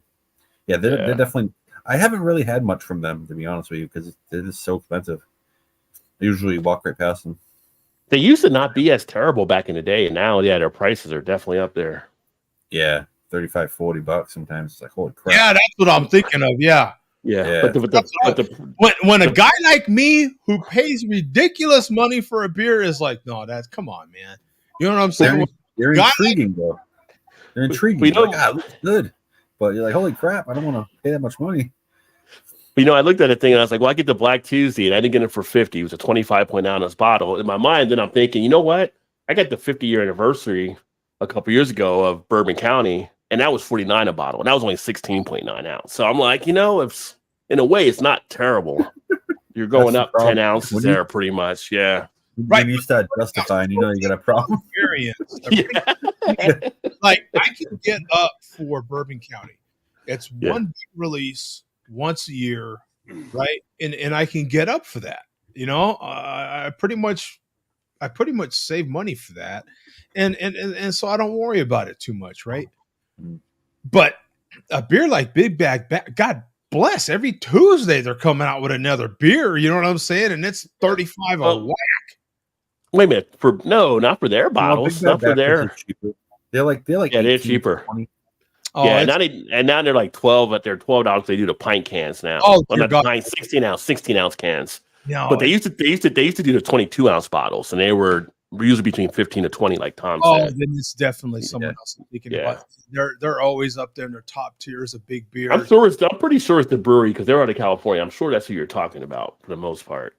The brewery, yeah, the 25.9 ounce bottles, and they're usually, like Tom said, 10 would be like $350 or something like that. Like, yeah, Yeah, crazy. Yeah, it's BREURY. No, it's not them either. No. Oh, okay. Oh man, let me. Anyway, it would take me a while to figure out who that is, but it's somebody else, and their bottles are, they're so expensive, but they're really good. Do break down and spend the money. The problem is they come out with so many variants. Is Anchorage who you're thinking of? Oh wow, we got Pat in the house. We haven't had a Pat sighting in a while. The soulless ginger a-hole there. Wow, we haven't. I would not have recognized him from that, but I'm having a bad night as far as identifying people. That's the. that's his business account. 1,000. That's his photography. That's his photography. So that's eating away a bum right now. It is. He's on the inside. Yeah, it is. It's killing him. No, Pat. I'm glad it's Pat because the liquor store that's up there by you they sell those beers, and they mark them down, and they're still expensive. But Pat would be the one that would know who they are, especially because they sell them at that liquor store that's up. He's in North Phoenix. I am definitely not in North Phoenix, and so it's too far for me to go get them, especially with the traffic situation between me and him. That traffic will make you shoot yourself in the head. Bring 2 bullets, because if the first one doesn't get it right, you want to make sure to have a backup to make sure that you get, accomplish your mission, because the traffic. Oh, he said Bottle Logic. Bottle Logic. That's exactly who it is. Yeah. Right? They're actually cheaper than the brewery. Yeah. They're actually cheaper. Well, they're cheaper, but they're not giving you the big bottle, right? They're doing a regular thing. They do a 750. They have a bigger bottle, but it's still like 35 a whack, like $30 a whack. And the amount of variance that Bottle Logic comes up with, I don't know that anybody keeps up with that, man. They come out with a lot of variants, man. And the problem is they all sound effing amazing. I mean, you're like, oh yeah, God. Right? I mean, I scroll through Untapped on Bottle Logic beers. Variants of cheesecake that Costco comes up with, and you're like, oh, what? Right? I've actually got some cheesecake. I've actually got some cheesecake in the fridge right now. But I digress. The brewery. Yeah. That's the one that brewery there. They're not that big. They're not. The bottles aren't that big. No. Yeah. They're like yeah. It's like the same thickness all the way through. Right? Yeah. Right. In a weird way. Yeah. Oh, the shop. Yeah. That shop probably has 40 different Bottle Logic beers at the moment. They do. Well, you guys are really close to California. Yeah. Because I'd imagine you guys get a ton of them. We get 3 or 4 variants at a time sometimes, but not that much. It's a lot. If I'm not mistaken, I think it was Earth that used to have a discussion about having all the different variants and stuff like that. He actually shipped me one when my first trade with him. Yeah, Bum should know. Sent him Fundamental Observation. Yeah, and it was in a big bottle, and it was incredible. It was absolutely incredible. That's the only one I've had from the two that's really good. There's almost got marshmallowy type of like. Oh, it was real good. Dude, the thing, and that's the thing, right? They're good when you spend the money. Look, right? But you're like, I can only do that so much, man. You know what I'm saying? Yeah. But that's the problem, though. When you do spend that much money and it's not good, you're like, man, I could have bought a bottle of alcohol. I could have bought a bottle of tequila or something like that for that much. At that point, you know what I mean? I mean, it's funny because I'm scrolling through like some of the Bottle Logic beers on Untappd, and you look at some of their overall ratings, and it's not like consistently like the 4.2 to 4.5 range that people are giving. There's definitely some ones out there that didn't hit as much as others, it looks like. Where if you look at the brewery, a lot of the brewery stuff is like 4+ in a lot of their thing. Like that Black Tuesday, like a 4.57 on average that people have enjoyed that one. So I have and that's to worry about the cost. Like if people are paying this out there and they're not getting out of it, it's kind of like, yeah. You know what's a good one that's cheap? Willetized by Lagunitas. And then yes. That's a value. That's a value buy right there, right? And then as Greg would say, come on, guys. Yeah. That's Barrel Aged 10 Feet is another good one. Oh, and then we have the chairman making a threat. I'm live after a report. Oh, he says it's live right now. He's live. Does that mean now? Does the chairman ever do a report like on Bum's report? Like, did they do like an after malt liquor report with his live stream? Greg's last wish was for Jody to shut up and let Bud. Oh my god! Yeah, they could have been complaining about that for the last. Yeah.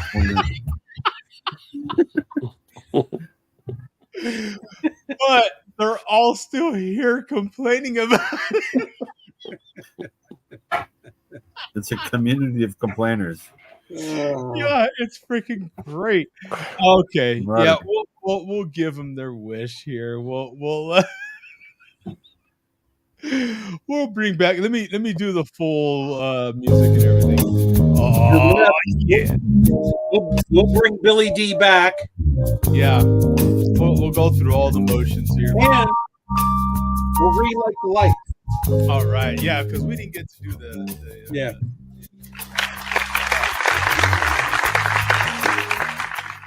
Thank you, Billy D, for being so damn patient. We appreciate it.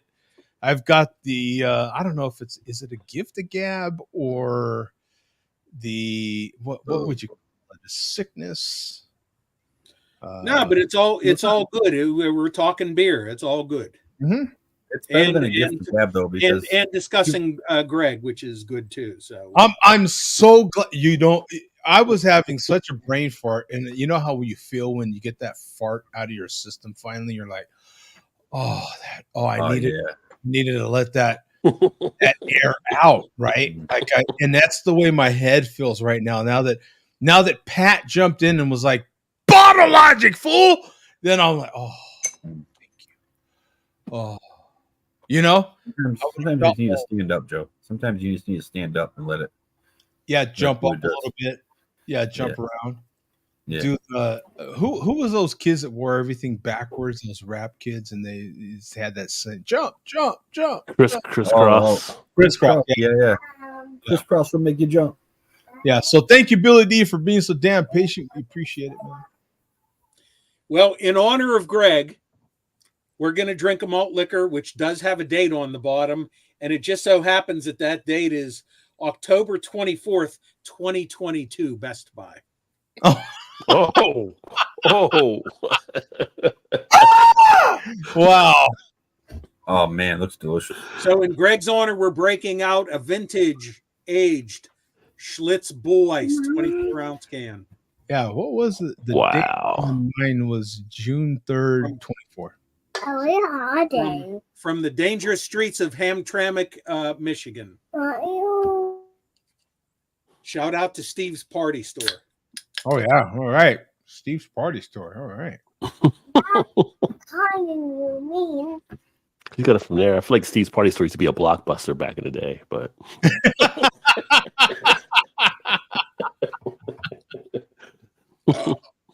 now that is one of the better malt liquors out there. One of my favorites, but 2 years expired. It's losing a little bit of its sizzle. Yeah. Okay. So, well, since it's late, we will distill things down to I like only only the essential stuff tonight. Okay. Yeah. When Pencil Neck is back next week, we got some stuff to cover anyway, which we've been holding off on for several weeks and we can add some of tonight's stuff to that. We'll have Yeah, a full because report in the place for next feeding week. time shift is coming up. So What's that, Joe? the next feeding time shift is coming up. So. Yes. Oh no, she's feeding. She's doing it right now. I'm on. I have a pass. Yeah. Oh, okay. Pass. Yeah. I'm at 12. I'm at 12, and then You're at maybe 12? 3 again, and maybe Now, 3. so are your breasts milking really well, or how's your milk? Mine's doing very well. I Okay. pump every Okay. couple hours. All right. They're very sore. Very sorry. I gotta put the cream on and everything sometimes. And, yeah. Maybe some ice packs. So, Okay, we have a link. Where we go? Yeah, this is we have to play this. This is the return of 40-ounce Causer after more than a year, almost a year and a half on the shelf. 40-ounce Causer drinking malt liquor again. Telling me he's on the road to recovery. So started about 55 seconds in. No charge. 55 in. Okay. Yeah, and speaking of porn stashes, check that out. Oh, look at that. Yeah. Look at this. Oh, yeah. that's a creepy. That's a creepy porn stash, though. He's a creep.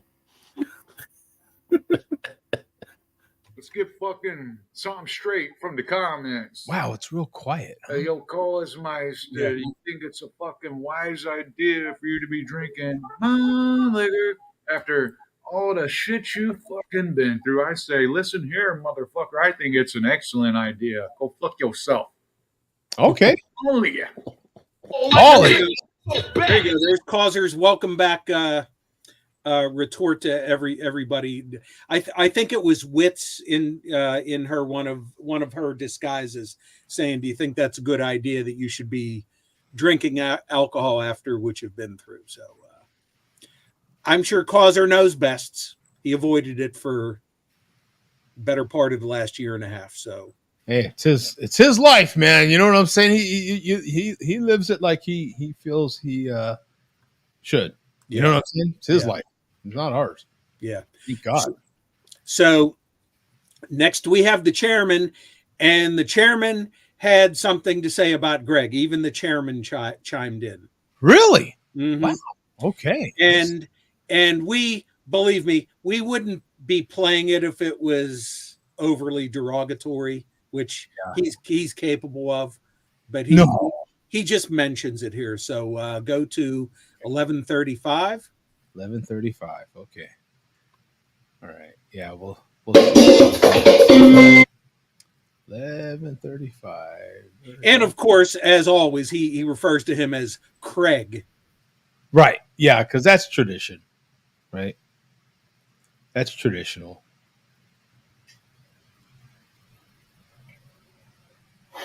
I don't know if it's official, but Craig's beer reviews.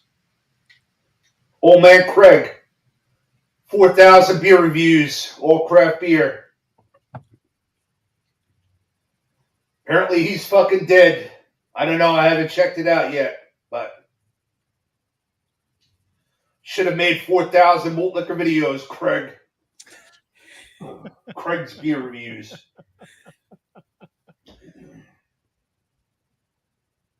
Malt liquor. I swear we're there.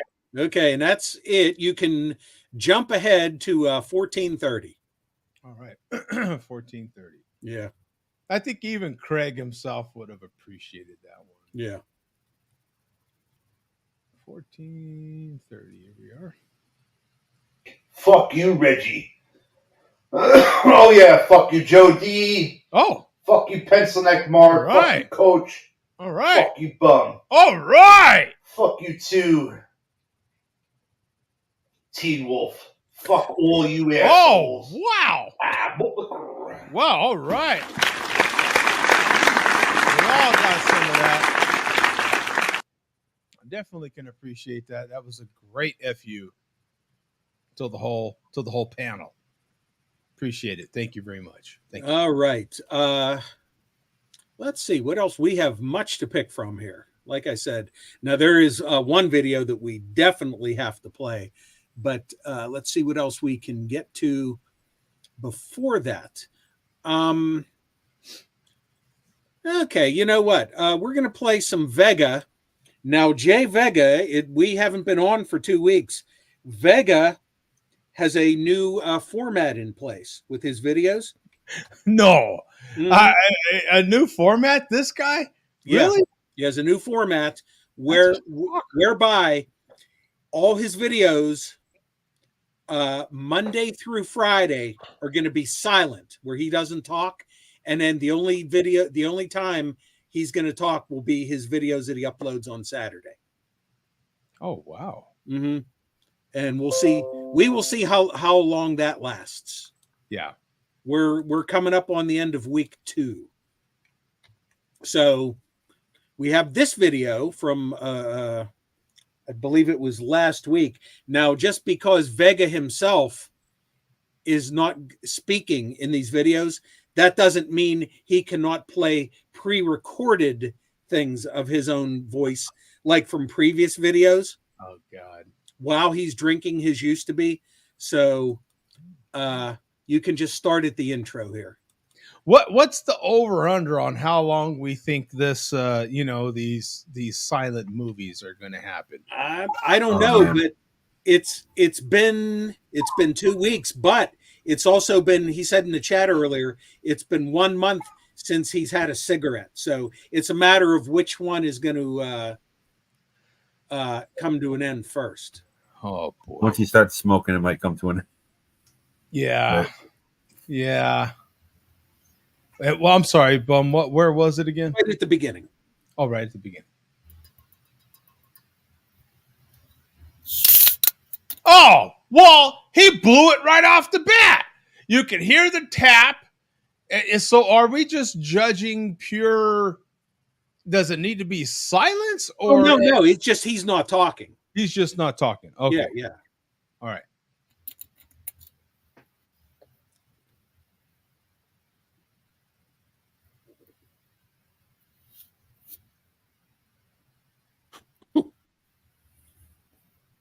The Book of Vega, Chapter 4, Verse 19.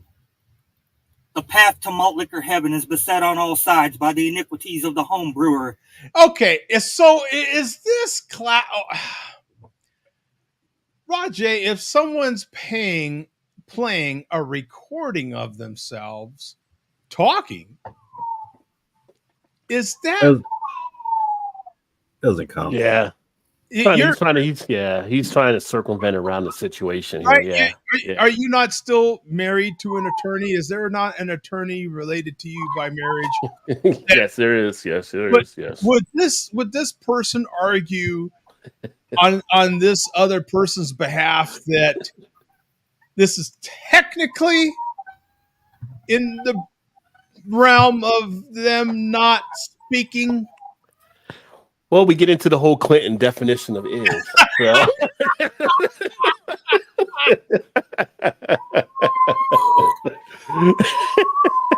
Technically not talking on this one, but technically prepared ahead of time. Yeah. That might be even worse, actually. He's prepared. He's like a teacher. He's prepared for class. Yeah. So, Tom, are you accusing this man of some thought? Like he actually thought about what? I think it's premeditated. Reporting that is actually in the playing this video, Bum. Are you reporting that? Is it a bigger story that he actually thought?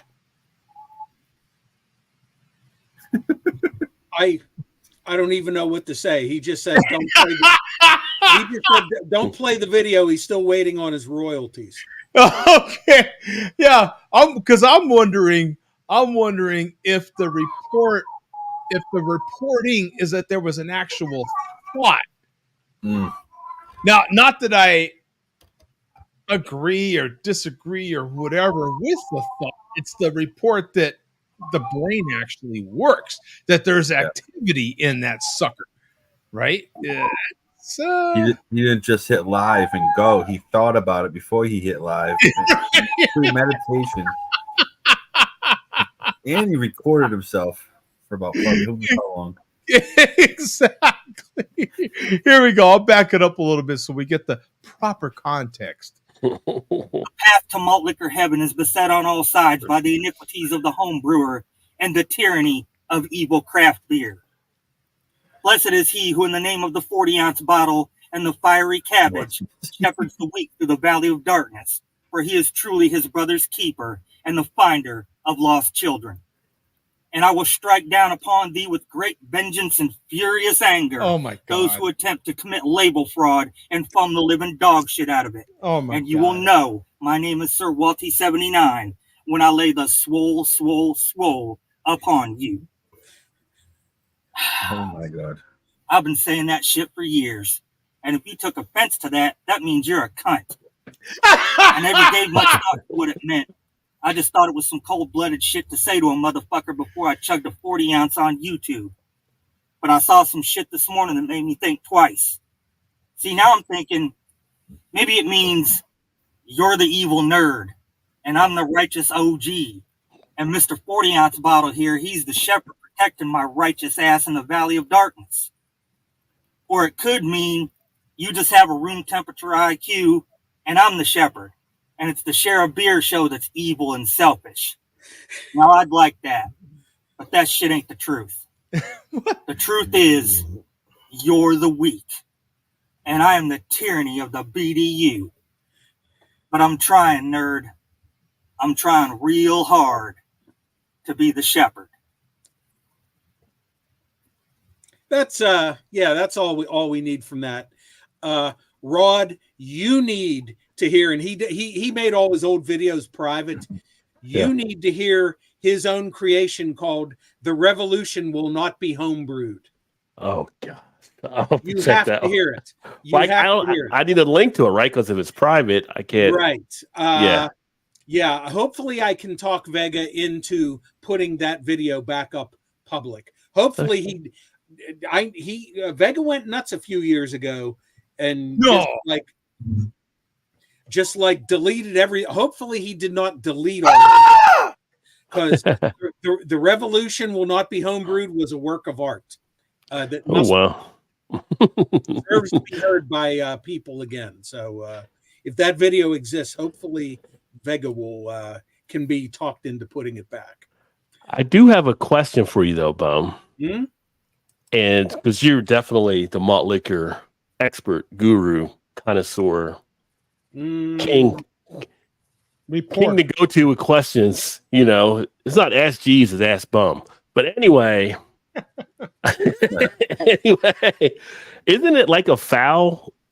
And maybe the malt liquor guys in the chat will be able to answer this as well. Aren't you supposed to keep the 40 in the video while you're drinking it? I thought that was an old thing they used to have to do, right? You're allowed to take it out. But okay.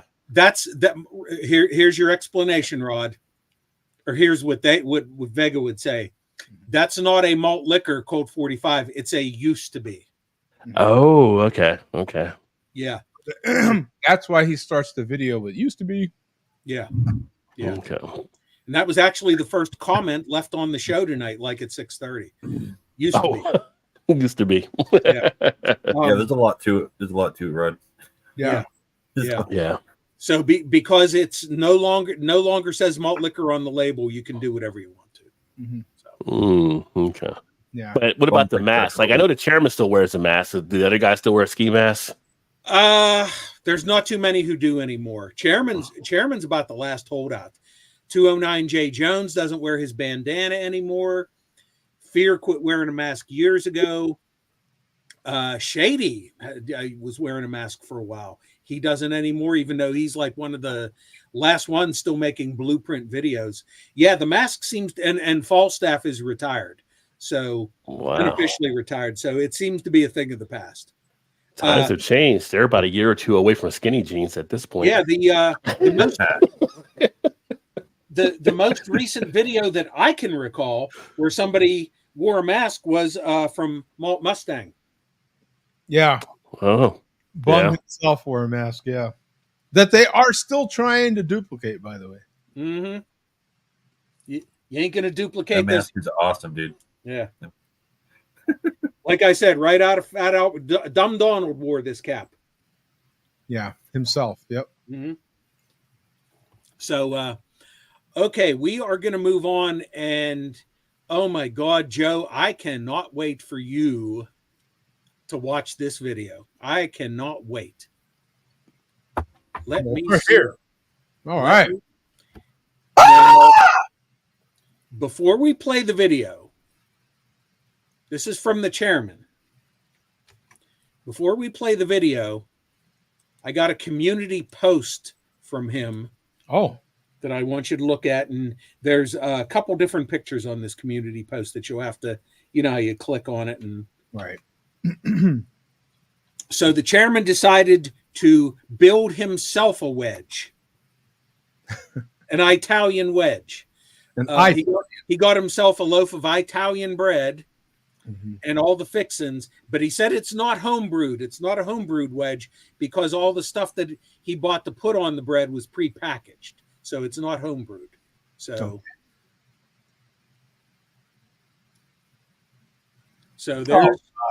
there's the cheese. Uh-huh. And if you click on the right there. Oh, okay. Oh, I'm sorry. You're over here. Okay. Yeah. And there's the meats. Okay. And I believe that's is there another photo or? Oh, okay. Yeah, I missed that one. Yeah. Oh, so he's got everything, literally everything. Wow. Even some lettuce there. Yeah. This guy eats lettuce? Whoa! How do you guys feel about the fully cooked bacon? I've never been able to pull the trigger and pick that up. I can't do that. I had it a couple years ago a few times. It's okay. Yeah, I don't have a problem with it other than the cost. I mean, right. That's why I haven't continued to buy it. I bought it just to try it, and it tasted okay. But I like my bacon in the oven at like 400. We're good to go. Yeah, you know, the funny thing about it is, you know, when you think about it, if you go out, if you buy a Subway sandwich with bacon in it, if you have, you don't always get a fresh bacon with your burger. If you order bacon on your burger, a lot of that stuff is pre-cooked anyway. So it's the same thing. You know what I'm saying? So it just depends. I don't buy it, but do I eat it? Probably. Didn't know it. You know what I'm saying? All right. And so this is the link here. Yeah. And Joe, what your instructions are, speed it up to 2x speed. Okay. These are usually good. When we so right off the bat, from the beginning, right off the bat, up until about the 2-minute mark. Okay. Oh wow! I will let you keep your eye on the clock. Okay. Background looks different, a little different. Yeah, he repainted the walls. Well, wait a minute. Why did he repaint? I thought that was the paint. I thought that was the ultimate. It was premium paint, Doug, but he wasn't happy with it. Oh my God! How could you not be happy with the premium paint? He made such a big deal about it. Mm-hmm. Wow. Okay, here we go. Oh no. Oh no. Oh.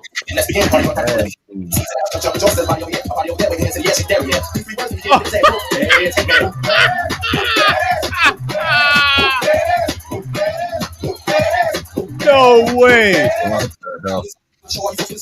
Does he Joey what's that guy's name, the eating guy? Joey Chestnut. Chestnut. Is he Joey Chestnut this thing? No way. No, he ain't going strong enough. Joey Chestnut would have half of that. Oh, this song's so annoying. Fast forward. That was like 5 bites, right? I'll give you a spoiler alert here. He doesn't finish it, but that does not make this video any less entertaining knowing that. Oh my God. Look at that. Why in the hell did he make this sandwich? I mean, now for us, it's a good thing. It's entertainment. But what the hell did he make this sandwich for? He could have cut that in thirds. He would have been good to go. Thirds would have been a lot. Yeah.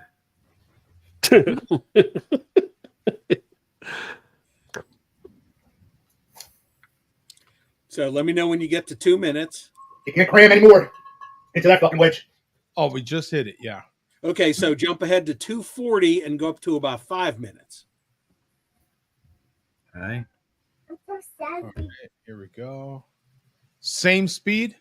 Yeah, oh yeah, keep it on 2x speed the whole time. Very super famous, super famous, super famous, very super famous. A lot of people white says I'm very super famous, super famous, super famous, very super famous. You are not, you are shit. All around the world, people know who I am. The Chinese countries, Japan, north to south, Jesus. I think their panties wet, like basements in New Orleans. In the French language, girls say Oh. Spanish girls also This is what perfection looks like. This is peak man. the vaginist revolution in Russia. They call me the pocket island hunter. Wow. Yep. Fucking delicious. The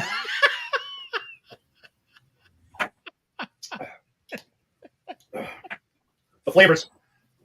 The fucking flavors The fucking. of this wedge.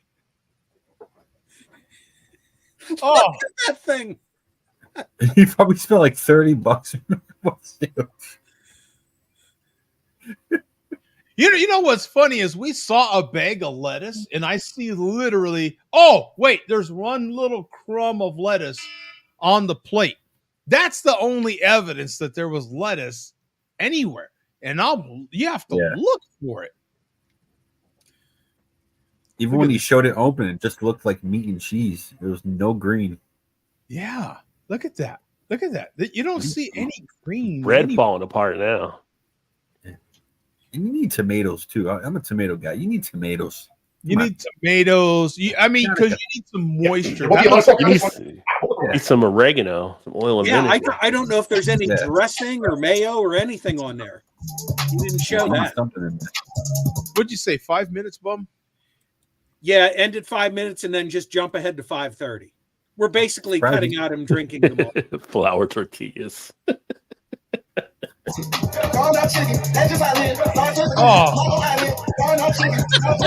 Oh my God! Look at this thing. It's a mess. The women love him. Not even eating.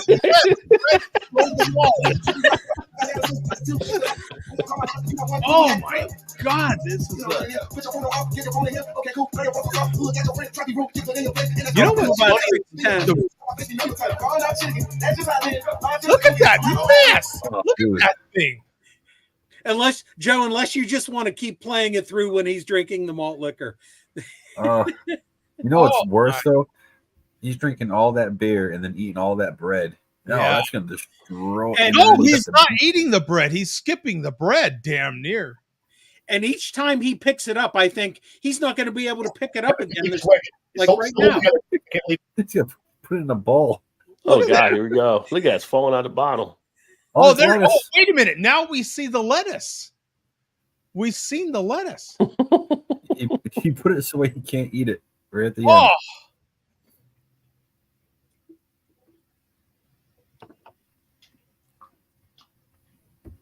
Ooh. Oh, and I don't see mustard. I don't see mayo. Yeah. I don't see bread's off the cardboard box now. Look at this. He's a sauce guy too. I'm surprised he didn't put anything on it. And it ain't like he's got a production crew that's cleaning this mess up. He's got to clean it. Like you're making the mess and you still got to clean it. Now I will give it to him. The one thing I'll give him credit for, bro, 40 ounce, cracking me up. I actually like the new paint. The new paint brings a brightness to the room, right? That didn't exist with the other premium black paint that he had up there. And it was just this dark dungeon look. For some reason, I'd never thought I'd ever say this about brown paint, but it looks brighter in the room, or either that or he got new lights. Is that brown or is it a dark red? That brown? That's brown. I see. That's brown. Okay, never mind. Yeah. Brown. It looks like I think the last time I saw him, he was in a garage, so he did move out of the garage. So no, he alternates his. This is like set. You know how you have your main set on a sitcom. Yeah. Mm-hmm. Then you have your secondary set. This is like set D. Yeah. Mm. Yeah. This is in one of the rooms directly off of it or something. Yeah. Yeah, we've covered that as well. Probably next to the kitchen if he's eating. Yeah. The steak he made.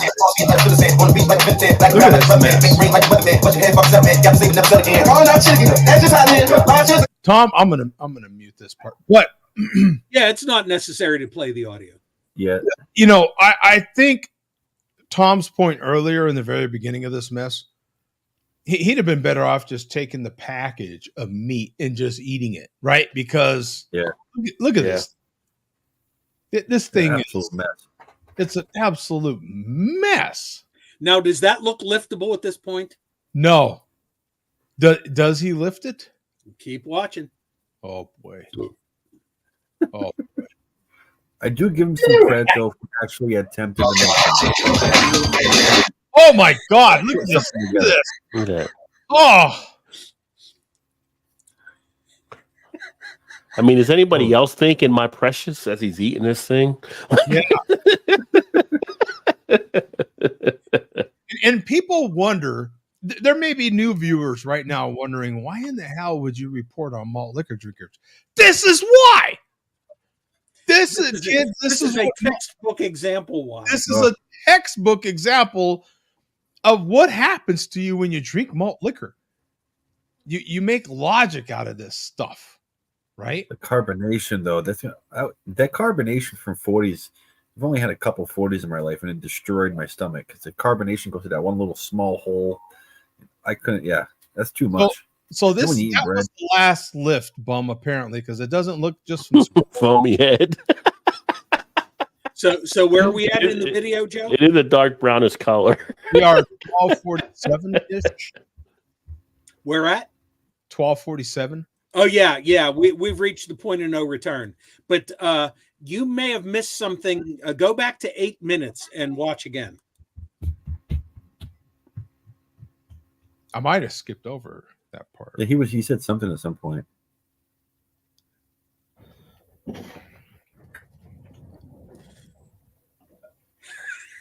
Oh my God.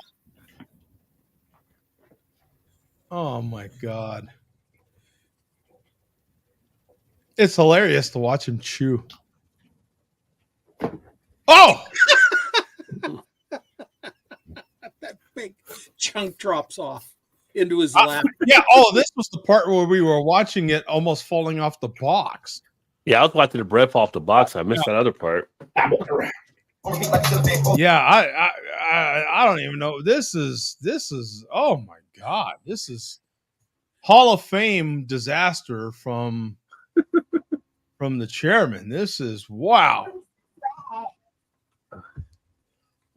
This is this is incredible. I have to run real quick.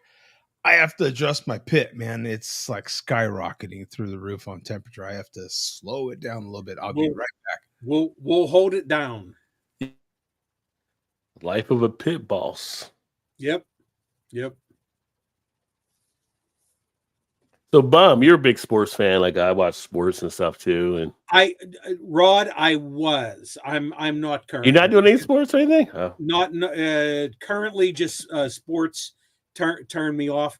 I'm an aficionado of old time sports, though. I was going to get your thoughts on any of the whole Caitlin Clark stuff taking place. Oh, the WNBA. Well, just in general, like they were talking about just the uptick in sales, all the prominence that's taking place. Her jersey outselling like #1 jersey right now or something being sold. Yeah, and I really don't know a whole lot about her. I know who she is, but yeah, I'm certainly not one who could comment on that. Yeah. I don't watch it as much. It's just, just everywhere you turn on sports news, ESPN or whatever, it's all about like Caitlin Clark popping up. Yeah. So. I've kind of disassociated myself from all current sports. Although I must say, even though I got rid of cable 3 years ago now, the network that the Pirates are on cable, and I still, in theory, love baseball. They're now offering it as a $18 a month streaming subscription, which I was considering doing if the Pirates start playing better. So I'm hanging on. Oh, what do you think about that new pitcher? Is that what you were talking about? No, I was just talking about how I'm just not interested in sports in general. But yeah, speaking of him, his second appearance for the Pirates, he had, from what I read, he had 6 no-hit innings, and they pulled him because he threw 100 pitches. And that's why I hate Major League Baseball now. That's part of the reason why I don't watch. Yeah, but they're trying to save guys' arms, right? So the guy had a chance to throw a no-hitter. He had 100 pitches, and they pulled him. That's why I do not watch Major League Baseball anymore. The guy's going to end up having Tommy John surgery in a year from now anyway, because they all do. They all do, right? Yeah. So if you this is one where I get it, because if he's at 100 at the 6th, just let him pitch. You sound like me. We're Gen Xers. They're not built like us anymore. They got load management in basketball. They pull pitchers in baseball. Yeah. Just you can't hit anybody in football. They're not like our gen. We were like the last generation where you could actually do shit. If it was the end of the 7th, maybe. Yeah, right? At 60, how many pitches he pitched? 100 pitches? Oh man, that's a lot. If it's taking you 100 pitches to get to through the 6th, man, that's what, 20 at a minimum, 20 per, right? Nobody was crying for Nolan Ryan, and Nolan Ryan got it done. Yeah, but he would. You're talking this cat would have had to have been about 150 pitches to get through the game. Nobody does that. No. It's a different game now, though, too. So I'm not even talking about now. Like man, I mean, 100 in the 6th. I mean, when Nolan get up, Nolan was up in the games like 120, 130s before, I think. Yeah, in some still, Randy Johnson was up there. I mean, you had pitchers that would get up there, and none of those guys ended up blowing out their arms. Yeah, and you wouldn't even think about saying, "I'm going to sit you in the 6th" of any of those guys. They'd be ready to fight you in the dugout. Yeah. Some still do go 120, but that's the limit. I mean, this kid would have had. You're talking. It's a second start, and this kid. I get it. I get what you're saying. So I mean, yeah, it's just, like I said, but I get where Bump's coming from. Watching sports is not the same when I grew up watching sports. If I turn on a football game, a guy's getting flagged for targeting or some hit, and I'm like, that's just that's football. That's just how it was back then. I'm watching basketball, and basketball players like, I'm taking off. Are you injured? No, I'm just taking off for a couple games. People were paying their money to come watch you play in the NBA. You're like, oh, I'm not going to play tonight. So you ruin all these fans that want to see. They bring their kids out to see you. Now they can't even see you play. That's why they added so many sports. Yeah, that's why they added the play-in in the NBA. Which was junk anyway. When they made the MVP change, we had to play at least like 67 or 60. But it's like, why? You're just basically then enabling them to go ahead and take days off. Well, the play-in tournament makes them they have to play a certain amount of games, I guess, in the beginning of the year for the tournament and everything. They have to sit only they give them like a certain amount of games that they can sit. No, because people were complaining, like you were saying, they'd come to the game and then number one player is sitting. And you're like, what the hell? Why am I here? Yeah, you know what I mean? I'm not a huge fan of the play-in now. It's like you got teams that are now playing into the playoffs. Like, no, you're top 8 teams. That's it. You didn't make it during the season, you're out. Why do we got to have something else to get somebody else in and make them feel like they got a shot? That's participation. That's participation trophies basically being passed out. We're going to give you a shot anyway. Like, no, I busted my ass all season. Now I got to play somebody else. Like they might take my spot in the playoffs. That's bullshit. And you get the tournament, and you get orange slices. I know the tournament you're talking about early on too, but they got to play in for the playoffs on the back part too. It's just everyone gets in now. Seems like for sure. Well, yeah, damn near the whole league is in the playoffs. Damn near. Yeah. Like I said, I think it's a generational type thing. And they want to, as far as basketball, they want to expand it. Yeah. And every year they talk about expanding baseball playoffs. Yeah. Which it's so diluted already. Yeah. The record doesn't even have to be above 500. You can have a team under 500 and still make the playoffs in basketball, which is insane. Yeah, which is Like, what the hell? What the hell's going on? Pulling certain pitchers though after a certain amount of innings, I completely get it though, because the pitch count that it would take. Some of these cats, man, are in the 40s. And the credit to these batters, some of these batters can keep you pitching for 15 pitches. I mean, they can keep you going. And when you got to do that over and over and over again, I seen a pitcher for the Reds. I don't remember his name. They pulled him in the second inning. I mean, the Dodgers had him like they pulled him, man. I mean, you know, and then we don't necessarily know, especially with this young pitcher that the Pirates have. Dude, this guy, I'm forgetting his name. Paul Skeens. Skeens. Okay. Yeah. Talk about a porn stash.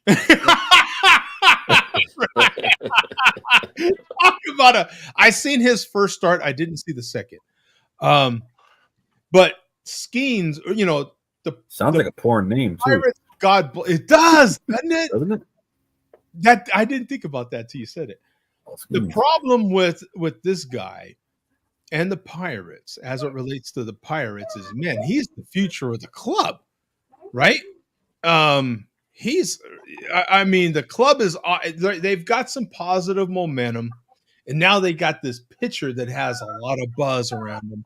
Man, they've got a lot of what do you call those foam peanuts around him protecting him right now. Like this guy could be, who was that guy that Washington drafted years ago? I was thinking about him earlier. I can't remember the name, but he was the one that got pulled at the end of the season when they were on the playoff push. Yeah, you know, trying to protect him, and I think to Bum's point, he got hurt a lot. Now, whether that was because they were yanking him, he was on a pitch count, I don't know, right? But he was that last pitcher that was that, you know, I can't remember his damn name. As a matter of fact, I think he just retired. Just the fact that we can't remember his name says it all. But he did finally win a World Series. He was one of the main reasons why Washington won the World Series. I think the Pirates feel like this kid is that same cat for the Pirates. But with the Pirates, he's just the latest savior of the franchise. Garrett Jones was the latest savior of the franchise 10 years ago. You're thinking of Strasburg. Strasburg. Yeah. And Jameson Tyone and what's his name for the Pirates? Not Garrett Jones. Tyone and whoever the other pitcher's name was. These guys come and go. You have to spend some money, and the Pirates don't. Mm-hmm. I tell you, but it's kids like this kid for the Pirates. That Oscar De La Cruz. Ayla De La Cruz. He's a beast. Yeah, on the Reds. Yeah. You know, cats like that, Shohei Ohtani and many, many more. You got these cats are drawing people back into baseball, man. Yeah. That De La Cruz is he's the whole franchise. Literally. This guy against the Dodgers, they had 5 runs. He had 4 of them. All by his damn self. The guy makes runs. He makes pitchers nervous. He makes catchers nervous. He makes first baseman nervous. He makes third baseman nervous. And they make errors. Mm-hmm. You know, because they know the guy steals.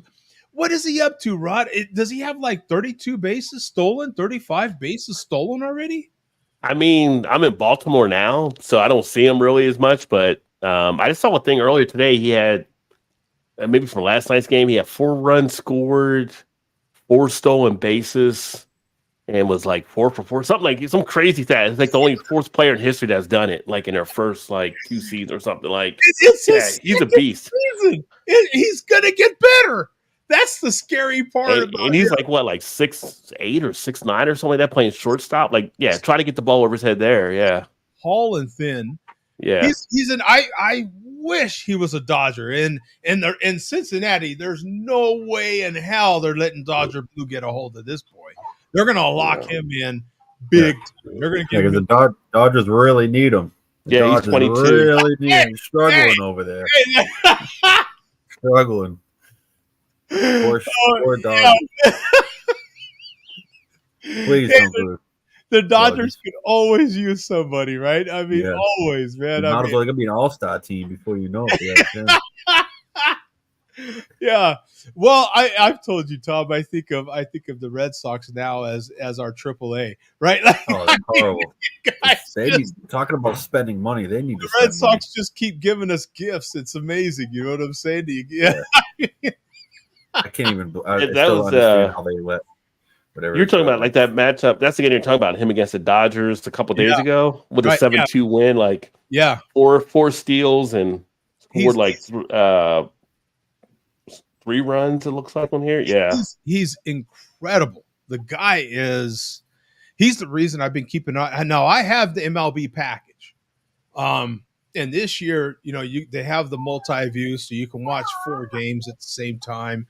The way they've implemented it is phenomenal. It's super quick. Boom, boom, boom, boom, boom. You can watch games. It's great. So when the Dodgers, I've been keeping Cincinnati up there, man. So just so I can see when De La Cruz comes up to bat, I know he's going to do something. I just want to keep an eye on the guy. And he's been really firing up Cincinnati. I have a feeling you hear about him because you were from that general. My office is from there, so people are there pumped up. He's got 30 steals on the season right now. Yeah. Season just started.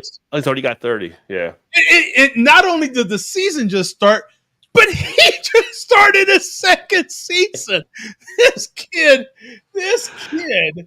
And he didn't even play the full season last year. I think he came up in July, if I'm not mistaken. I think they brought him up in July because I think they brought him up. The reason I even heard about him, they brought him up during the Dodger series. Yeah. It was the first game of the Dodger series last year. They brought him up. So I was like, oh, okay, whatever. You know what I'm saying? And then you were like, oh, look at this kid. Wow. Yeah.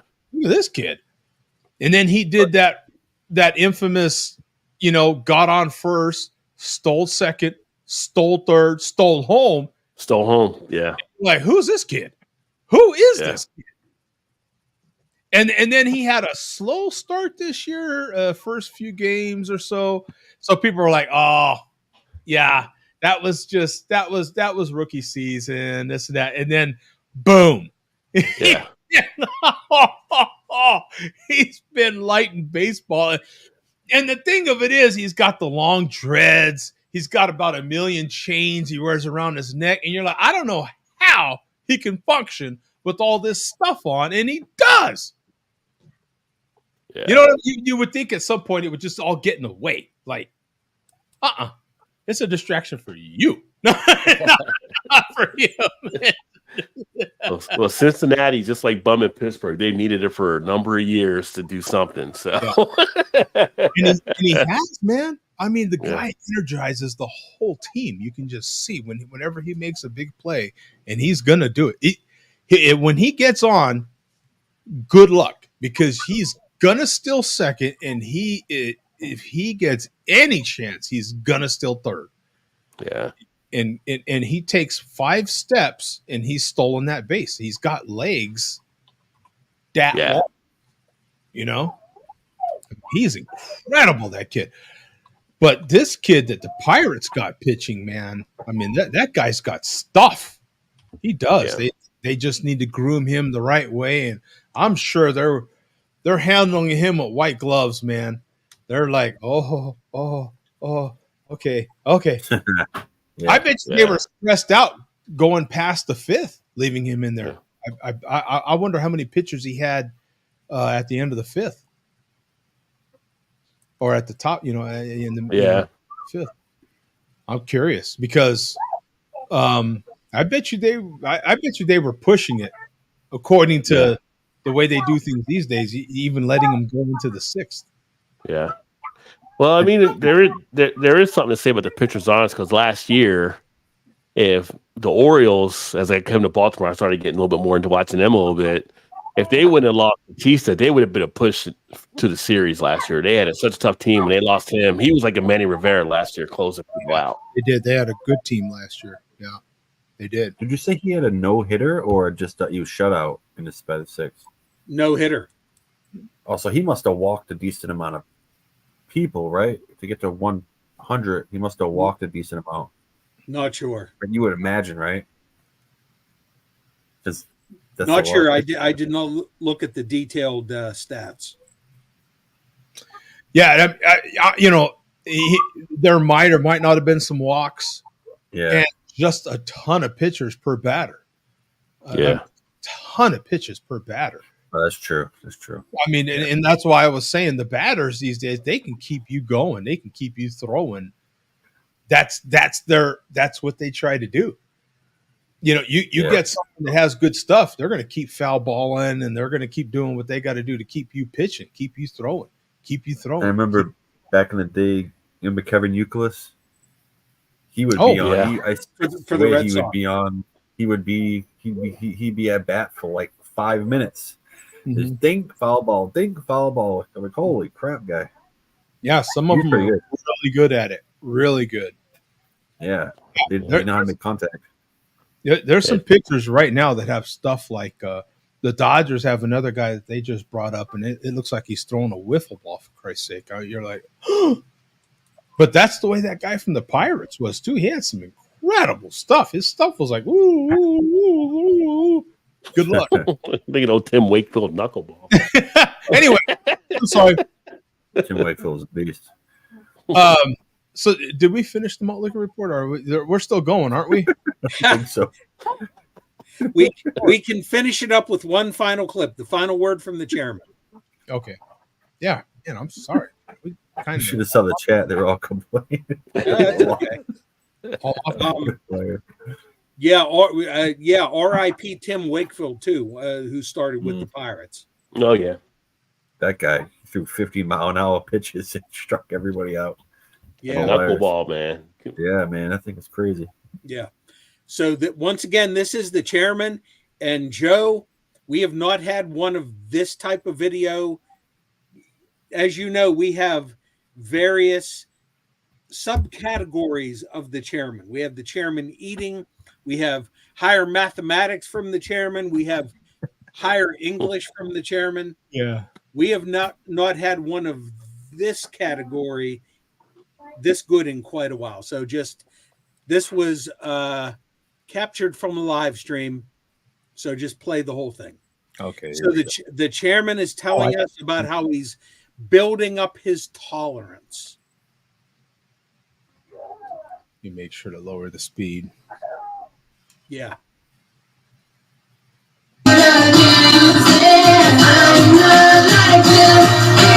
Yeah. Building up my tolerance. Whoa. Building up my, you know what I'm tolerance. Oh my God. What? He's all messed up. Tolerance. Building up my tolerance. Tolerance. And work on a Sunday. Jesus fucking Christ. Exactly. Seizure. Stay focused, dude. Stay focused. Yeah. Did he have a stroke? Is that what it is? Tolerance. Oh, he's still doing it. Oh, that was good. He actually went on a few more minutes after that. Play it again. Yeah. Building up my tolerance. Building up my, you know what I'm tolerance. I think he started out okay. Yeah. Or something, and that's what messed him up. I think there was a little burp or something, right? Like, I think that's initially what messed him up. Yeah. Building up my tolerance. No, I guess he messed up Building before, but there was a burp right in there. Oh boy. Jesus Christ. Jesus fucking Christ. All those burps were the brain farts coming out, man. Oh, every little poof was the exhaust from the brain fart, right? Tolerance. Building up my tolerance. Putting in work on a Sunday. Jesus fucking Christ. Yeah, it's like he was almost surprised that he said it right at first, and then he caught himself, and then yeah. Tolerance. Now I think to him it doesn't sound right even, right? Yeah. Like yeah. he kept saying it so much that it didn't sound right to him after a while. So you're down to the swill, wow. Will is gone on this wow, nearly 2-year expired bull ice. So that is it for tonight. Not just a bull, but bull ice. Bull, exactly. That's what I always say. Oh my God! Every time he has one of those ice ones. Thank you, Billy D. We appreciate it. Another solid malt liquor report, I think. Interrupted a few times by a few knuckleheads. Thank you.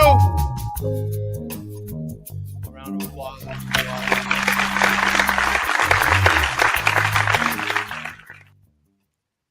133 comments during, I don't know, whatever part of the malt liquor report that didn't get interrupted, I guess. Yeah, see, as Pat said, all good, brother, all good. Yeah, see, yeah. Pat was saying, how come I haven't drank his mead that he sent me? And I did say I might drink it on 750, and I did not tonight. Well, I mean, how are we supposed to know that someone would die? You know? Yeah. That part's up to God. Take it up with God. You know, maybe 750, 751. Yeah, we'll do it on the ones. 751. Yeah. Right? So, in honor of Greg, I don't know if I should play this or not. It's one of the Wise Men's Committee Greg videos. Do we want to see Greg a brief clip of him drinking malt liquor? Yeah, why not? Why not? Yeah, go ahead and throw it in there. Let's see. Okay, let's see. We'll go out with that. We'll get out of here with that. We'll let Greg have the final word. So we let's see here. Let me see if I can find it. Oh, according to Kaiser, either take a heroin pill or drink a 40. Same effect. Same effect. You're going to call him Kaiser, like Kaiser roll. Yeah. Yeah. Either that or for Kaiser Health System. It's the same effect as well. Yeah. Lousy.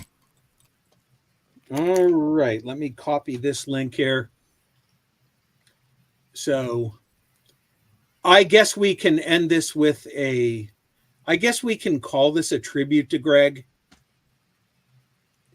And it does involve a brief clip of him drinking a 40 of Colt 45. So this is one of the many, if not hundreds of videos created by the Wise Men's Committee. I got not that one. Next link. The wrong link. Sorry.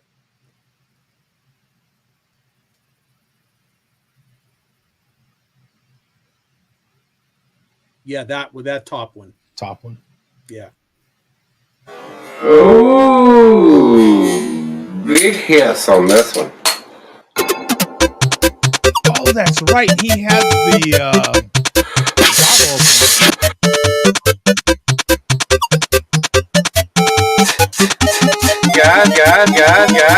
Guys.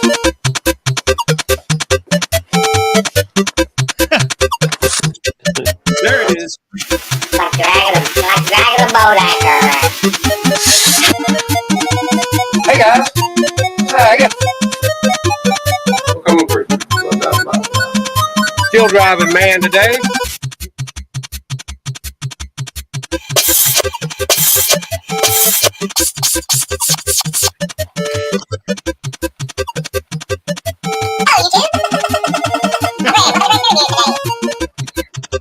Whoa. Wow.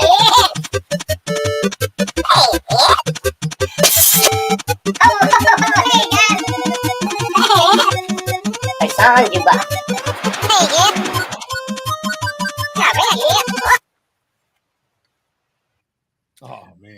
So there we go. Clown shoes. That was pretty cool. That was pretty cool, man. Yeah, we'll let Greg have the final word here, man. So we'll see you guys next week. Bless you. Thank you. Peace out, man. Thank you, Rajay, for jumping in, man. We appreciate it. Thank you. Cheers, guys. All right, guys. Have a good week. All right, guys. See you next week.